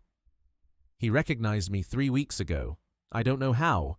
Perhaps a mannerism, perhaps something I said. He confronted me privately, threatened to turn me over to the authorities unless I helped him gain control of the excavation. Hassan looked up, tears streaming down his face. I couldn't go back to prison. I couldn't face the gallows for both murders. So I killed him. Poirot nodded slowly. You drugged him during dinner, using sleeping powder you stole from Dr. Cross's tent. You sent the false letters to create alibis for Miss Diana and Dr. Cross. You lured Ashford to the excavation with a note promising information about the hidden library, and you pushed him to his death, staging it to look like an accident. And Father Riley? Gerald asked, horrified. Why try to kill him? Hassan's voice was hollow. He saw me that night, returning to camp with dust on my clothes. He didn't understand what he'd seen, but I couldn't risk him remembering later. I put opium in his water canteen when everyone was distracted by the commotion about Ashford's death. Hastings approached carefully, retrieving the fallen pistol and placing Hassan in custody. You'll hang for this, you know. I know, Hassan whispered. Perhaps it's what I deserve. Perhaps Allah's justice has finally found me. As Hastings led the broken man away, the assembled group sat in stunned silence. Finally, Lady Pemberton spoke, her voice trembling. He worked for me for 3 years. 3 years, and I never suspected. He seemed so loyal, so trustworthy. Desperation makes excellent actors of us all, madame, Poirot said gently. Hassan, or Henry Ashton, was running from his past. When that past caught up with him in the form of Nicholas Ashford, he committed murder to protect his false identity. It is a tragedy, but one of his own making. Professor Whitmore cleared his throat. Monsieur Poirot, you said the murderer was someone with intimate knowledge of the camp, someone who could move freely without suspicion, but you pointed at... He paused, looking around at the assembled company. You were pointing at one of us, weren't you? Poirot's smile was enigmatic. Was I, Professor? Or was I about to point to the entrance? Indeed, where Hassan stood listening to every word, growing more desperate with each revelation. We shall never know, because the trap was sprung before I could complete my gesture. Diana frowned. You knew he would be there? You knew he would attempt violence? I suspected, mademoiselle. The murderer had already tried twice to stop my investigation. The threatening note, the poisoning of Father Riley. It seemed likely he would make one final desperate attempt. Poirot adjusted his moustaches with satisfaction. And so he did, revealing himself in the process. Gerald shook his head in wonder. Brilliant, Poirot. Absolutely brilliant. You set a trap and let the murderer walk right into it. Not brilliant, monsieur. Merely logical. The little grey cells, they do all the work. As the group began to disperse, but still processing the shocking revelation, Poirot approached Lady Pemberton privately and handed her an envelope. The letter about Professor Whitmore's wife, madame. As promised, unread. I suggest you return it to the professor and let him decide its fate. Thank you, Monsieur Poirot. She hesitated. And my financial troubles? Will they become public knowledge? Not through me, madame. That is your secret to share or conceal as you see fit. I deal only in matters of murder, not matters of finance. Later, as the sun climbed toward its zenith, Poirot and Hastings stood at the edge of the excavation site, looking down into the burial chamber. It's over then, Hastings said. Justice has been served. Justice, mon ami. Perhaps, but at what cost? An innocent man was executed 5 years ago for Hassan's crime. That injustice can never be corrected. Poirot's expression was somber. We have solved this murder, yes, but the shadows of the past, they remain. In the distance, the oasis shimmered in the heat, beautiful and deceptive, like all things in the desert. The case was closed. But for Hercule Poirot, the taste of victory was bittersweet. Chapter 9. Shadows of the Past. 3 days had passed since Hassan's confession. The camp at Siwa had transformed from a place of scholarly endeavor into a site of official inquiry. The British authorities from Cairo had arrived, a stern-faced inspector named Crowley and his assistant, along with a military escort. Hassan, now shackled and guarded, awaited transport back to Cairo to face trial for 2 murders. Father Riley had regained consciousness the previous evening, weak but alive. He sat now in the shade of the pavilion, sipping weak tea while Poirot questioned him gently. "You saw Hassan that night, returning from the excavation?" Poirot asked. The priest nodded slowly. "I couldn't sleep. My conscience troubled me about Nicholas, about the harsh words I'd spoken to him. I stepped outside my tent around 1 o'clock and saw a figure moving between the shadows. At the time, I thought nothing of it. Hassan often moved about camp at odd hours, tending to various duties." He paused, his hand trembling slightly. "But when I saw his clothing, there was dust on his galabeah, the white kind that comes from the limestone in the burial chamber. It caught the moonlight." "And you mentioned this to no one?" "I didn't connect it to Nicholas's death until the next day, when I began to wonder. But before I could speak to Lady Pemberton, I drank from my canteen and—" Father Riley closed his eyes.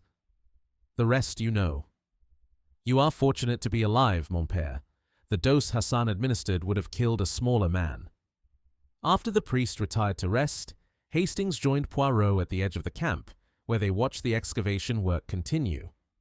Professor Whitmore had insisted that the expedition proceed, arguing that abandoning the site would be a betrayal of scholarly duty. Lady Pemberton had reluctantly agreed. "I say, Poirot," Hastings ventured, "there's something that's been bothering me. How did you know it was Hassan? I mean, really know, before he revealed himself?" Poirot lit one of his rare cigarettes, inhaling thoughtfully. "The clues, mon ami. They were always there. I'll consider. The cloaked figure Miss Blackwood saw approaching the excavation site. She said it was too short to be Ashford. Hassan is a man of average height, shorter than Ashford.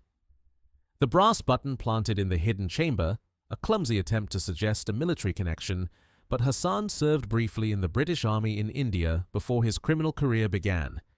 He would have kept such a button." "But how did you know about his past, about the murder in Cairo?" "That was more difficult. But small things accumulated. His English was too perfect, too colloquial for a native Egyptian. His knowledge of British customs was too intimate.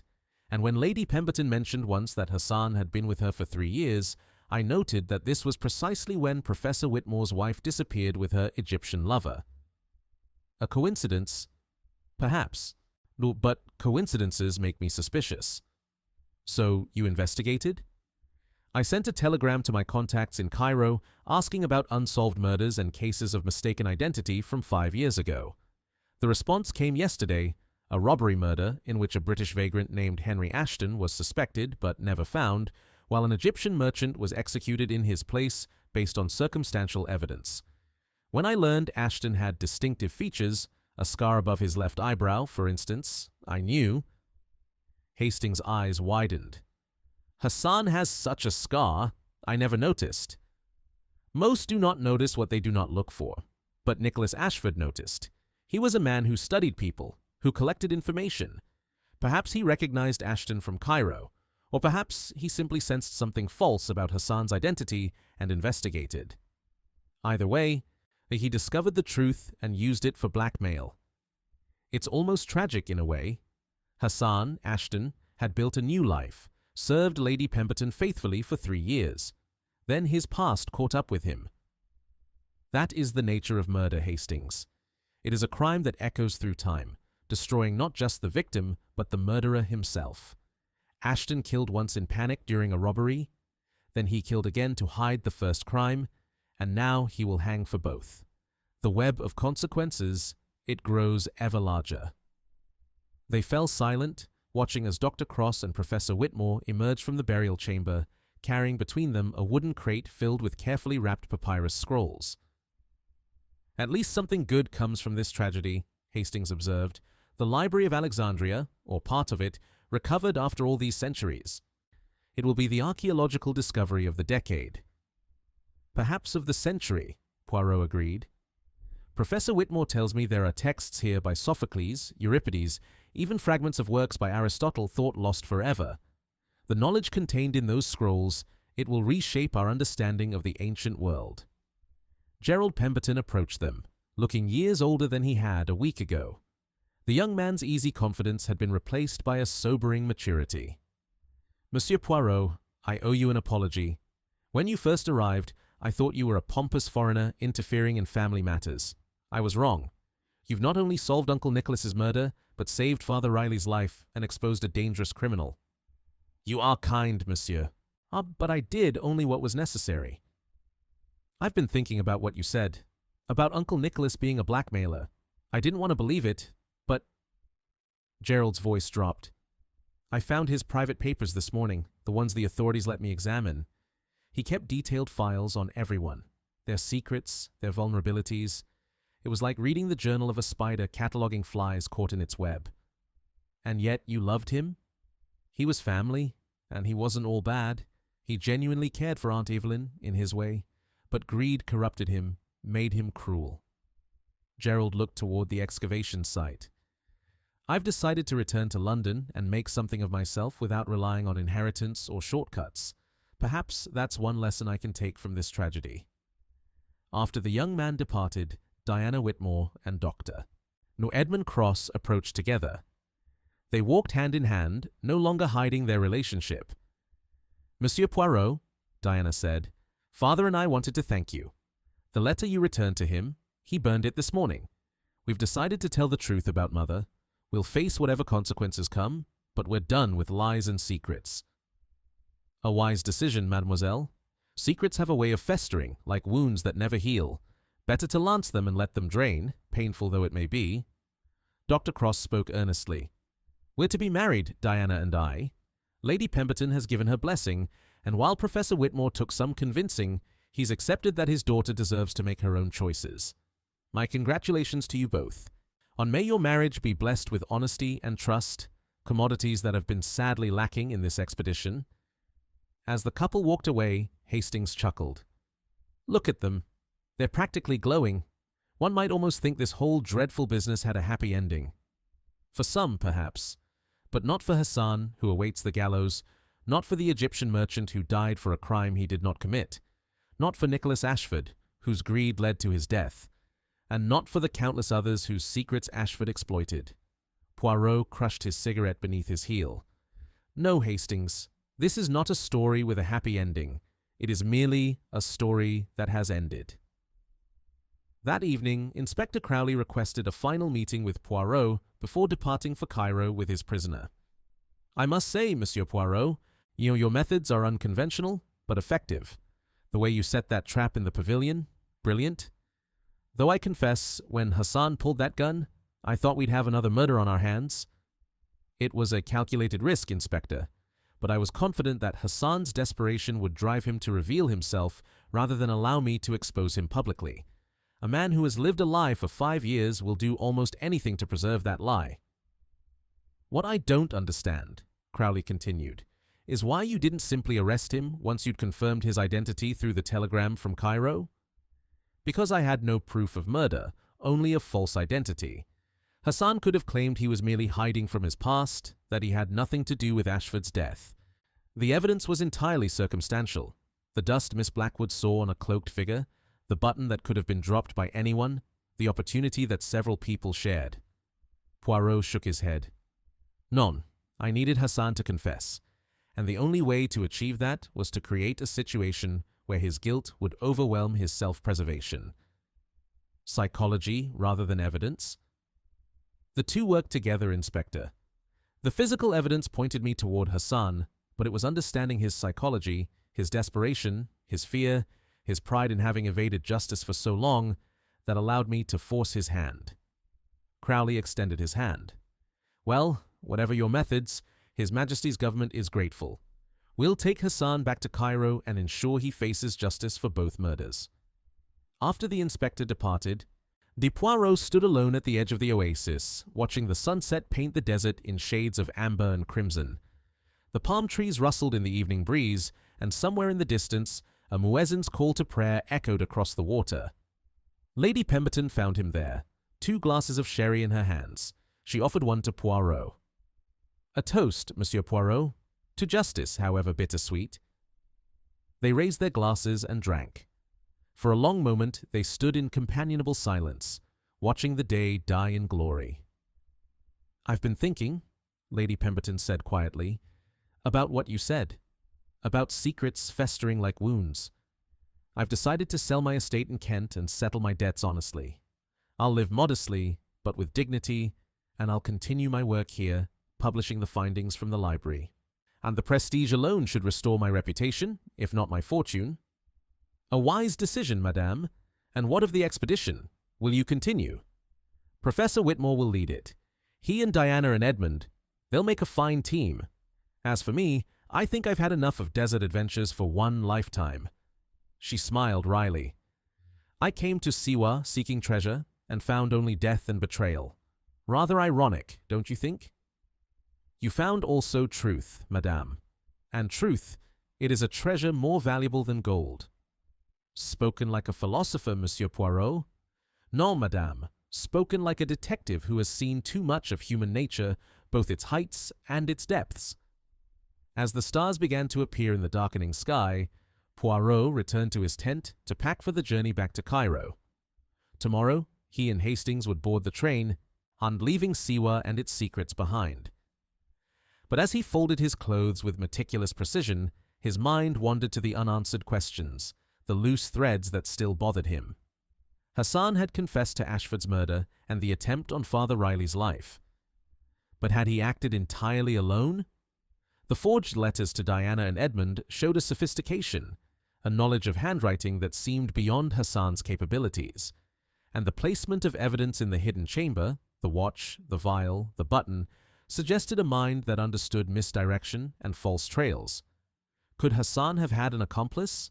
Someone who helped plan the murder, who provided the sleeping draft, who ensured that suspicion would fall on multiple suspects? Poirot's moustaches quivered with dissatisfaction. The case was closed, justice would be served. And yet the little grey cells whispered that something remained hidden, some final secret that had not yet been revealed. But perhaps, he thought, not every mystery needs to be solved. Perhaps some secrets are better left buried, like the ancient tombs of Egypt. Still, as he lay in his camp bed that night, listening to the desert wind howl across the oasis, Hercule Poirot could not entirely silence the voice that told him the story of death at the oasis was not quite finished. Chapter 10. The Final Truth. The morning of departure arrived with a sandstorm brewing on the horizon. Dark clouds of ochre dust rolled across the desert like an advancing army, and the wind had taken on an ominous howl. The train to Cairo was scheduled to leave at noon, giving Poirot and Hastings a final few hours at the oasis. Hercule Poirot stood outside his tent, his luggage neatly arranged, watching the expedition members go about their final tasks. Inspector Crowley had departed the previous evening with Hassan in custody, eager to reach Cairo before the storm hit. The camp felt strangely empty without the constant tension of suspicion and fear, yet something nagged at Poirot's orderly mind, a detail out of place, a note that rang false. Hastings emerged from his own tent, struggling with an overstuffed suitcase. "Blasted sand gets into everything. I'll be finding it in my clothes for weeks." "Hastings, mon ami, tell me something. When we first examined the burial chamber, what was it that struck you as most unusual?" "Well, the body, obviously. Poor old Ashford lying there." Hastings stopped, seeing Poirot's expression. "You're not asking about the obvious. So are you?" "Non. Think carefully. What else did we observe?" Hastings furrowed his brow in concentration. "The hieroglyphics, the dust patterns, the ladder." "Oh, the scratches on the wall near the ladder's base. You said they appeared to be made by something metallic." "Exactement. And I dismissed them as insignificant, perhaps made during the excavation work. But now I wonder—" Poirot's eyes gleamed with sudden insight.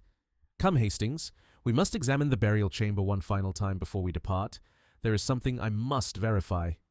Now, but the storm will not arrive for another hour at least. Vite, mon ami." They hurried to the excavation site, where Professor Whitmore and Dr. Cross were supervising the careful removal of the last papyrus scrolls from the hidden library.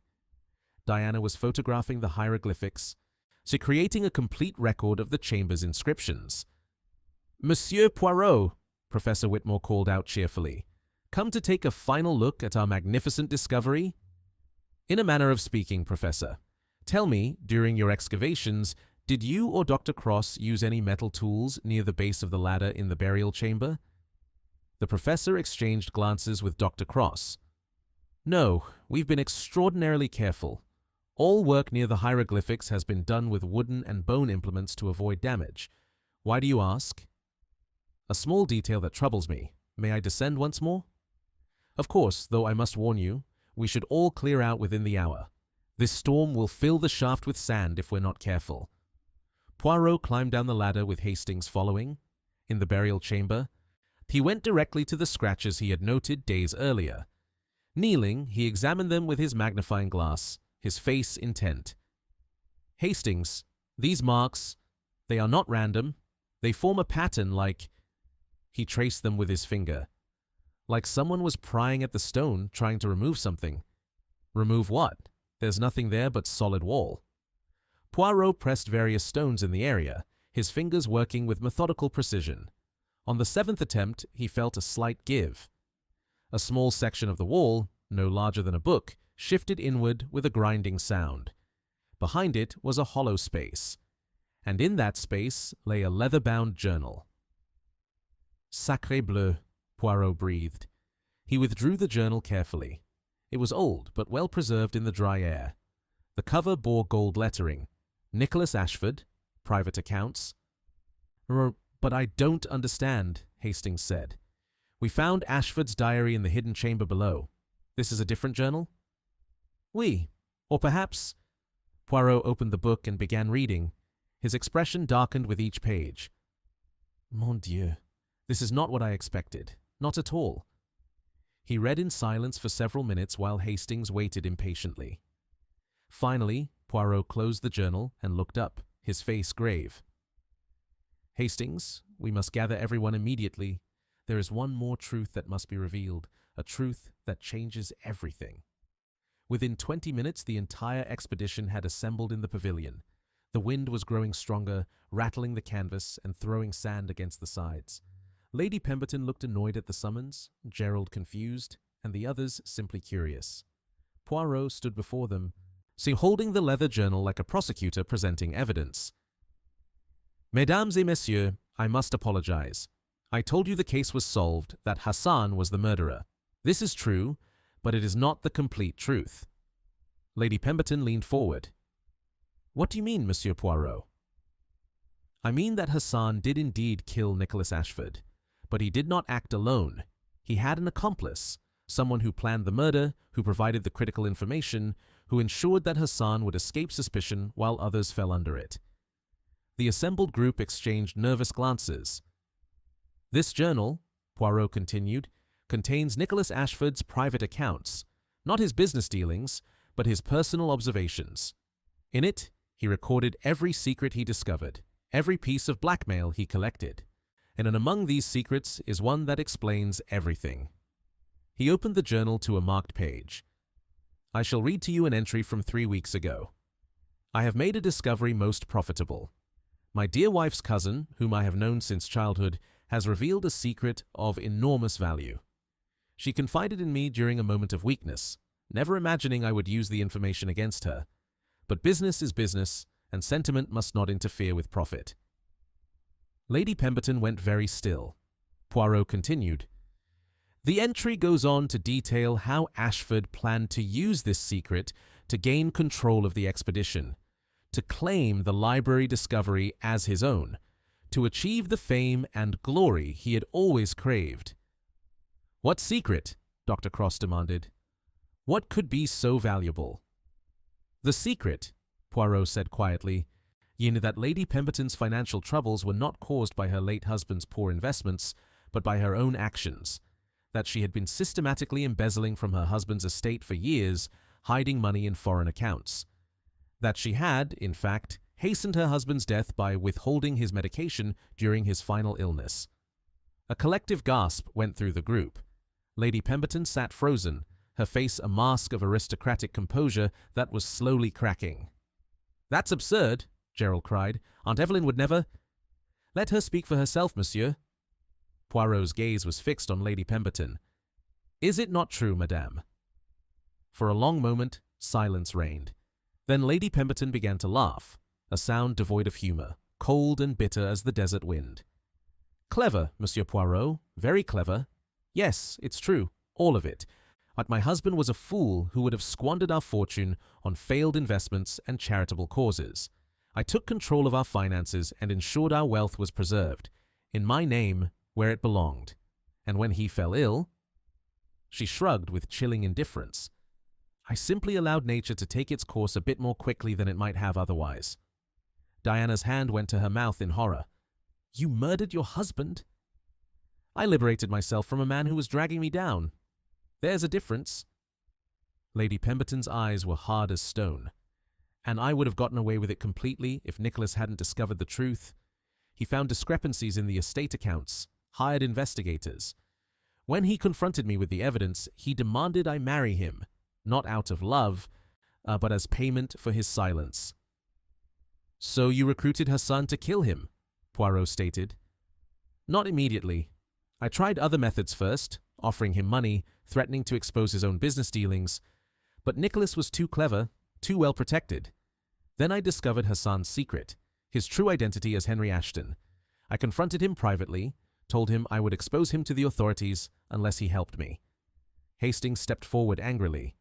You forced him to commit murder. I gave him a choice, kill or be killed by the hangman. He chose survival, as most men would. Lady Pemberton's voice was utterly devoid of remorse. I provided the plan, the sleeping draft I had stolen from Dr. Cross's supplies weeks earlier, the forged letters to create false alibis. Hassan carried out the actual deed. We were partners in necessity. Professor Whitmore's face had gone ashen. But why? Why go to such lengths? If Ashford had exposed you, yes, you would have faced scandal and possibly prison, but murder would ensure my complete freedom, Lady Pemberton finished. With Nicholas dead and Hassan taking the blame, I would be beyond suspicion. The expedition would continue, the library would be discovered under my patronage, and I would emerge with reputation intact and access to the funds I had hidden away. Gerald's voice shook with betrayal. You used all of us. The expedition, the search for the library, it was all just cover for murder. The library is real, Gerald. The scholarship is genuine. I simply ensured that the obstacles to my success were removed. She looked at Poirot with cold respect. How did you know I was involved? Hassan confessed to acting alone.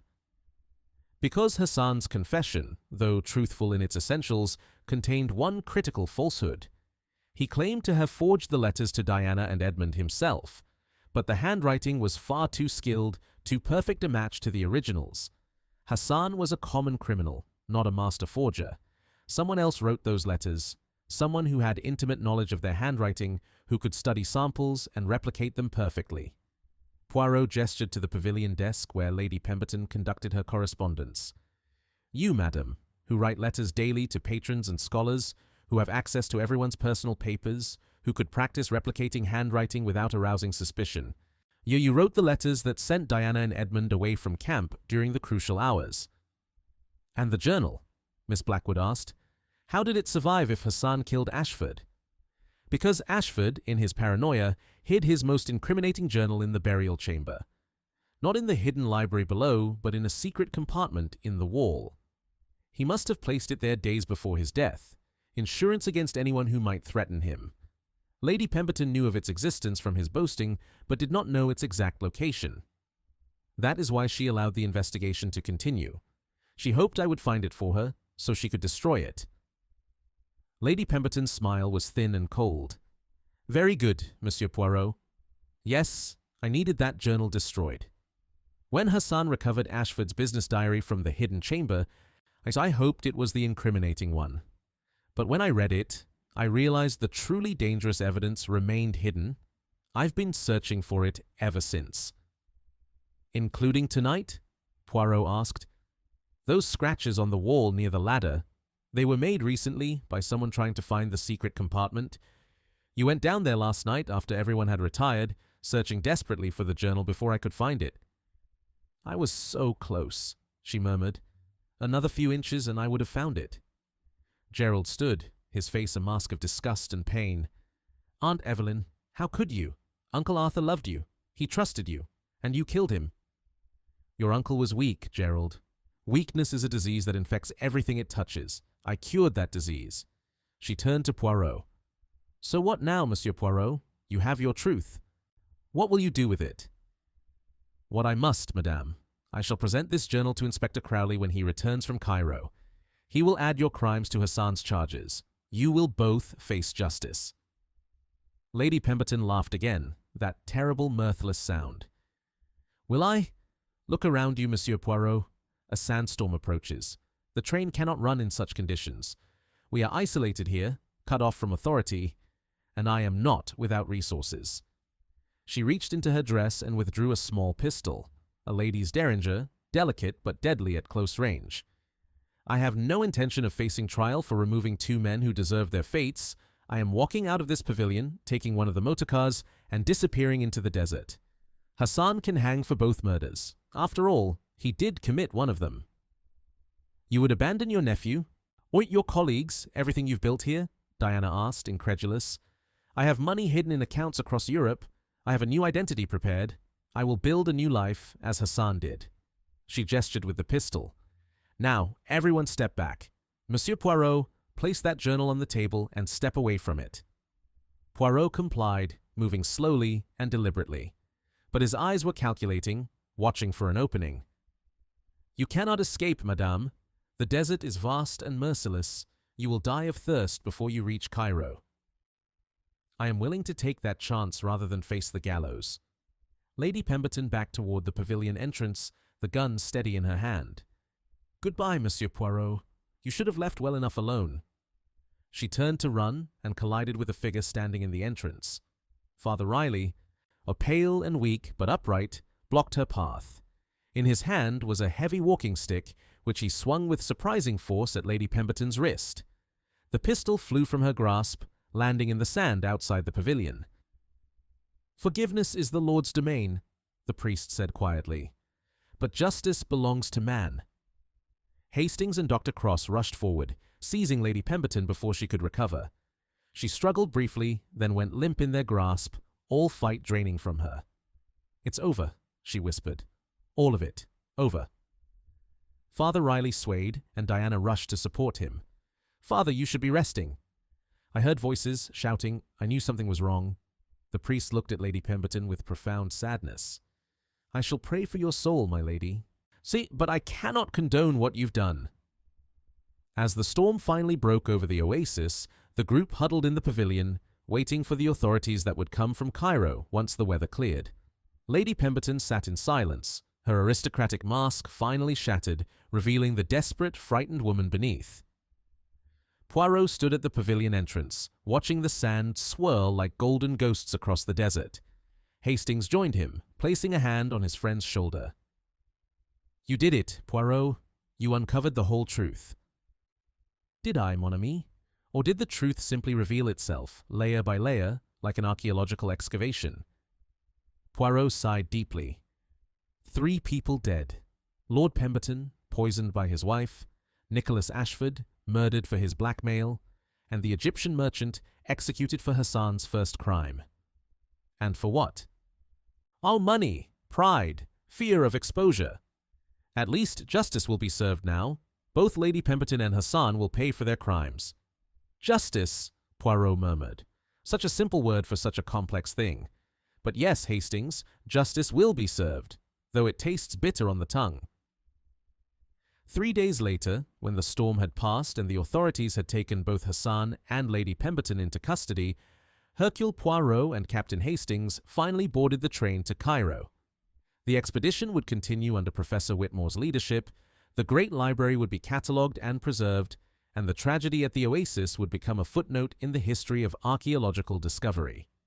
As the train pulled away from Siwa, Poirot gazed out the window at the receding palms, the impossible blue of the oasis water, the endless golden sand. You know, Hastings, the ancient Egyptians believed that the oasis was a place where the gods tested men's souls, where truth could not remain hidden forever, no matter how deeply buried. You believe in such things, Poirot? I believe that truth has a weight all its own, mon ami, and that weight, eventually, it crushes all lies. He settled back in his seat, adjusting his mustaches with satisfaction. But come, let us speak no more of death and murder. Tell me instead what you thought of Egyptian cuisine. That lamb dish at dinner last night. Was it not magnifique? Hastings laughed, the tension of the past weeks finally releasing. Trust you, Poirot, to end a discussion of murder with thoughts of food. But of course, the little grey cells, they require proper nourishment. And after such mental exertion, or I believe they have earned a rest. As the train carried them north toward Cairo and civilization, the Oasis fell away behind them, beautiful, deadly, and ancient as time itself. The case of death at the Oasis was closed, the murderers apprehended, and justice, however imperfect, had prevailed. Hercule Poirot closed his eyes and allowed himself a small smile of satisfaction. The game was over. Truth had conquered. And somewhere in the desert behind them, the wind whispered secrets that would remain buried for another 1,000 years.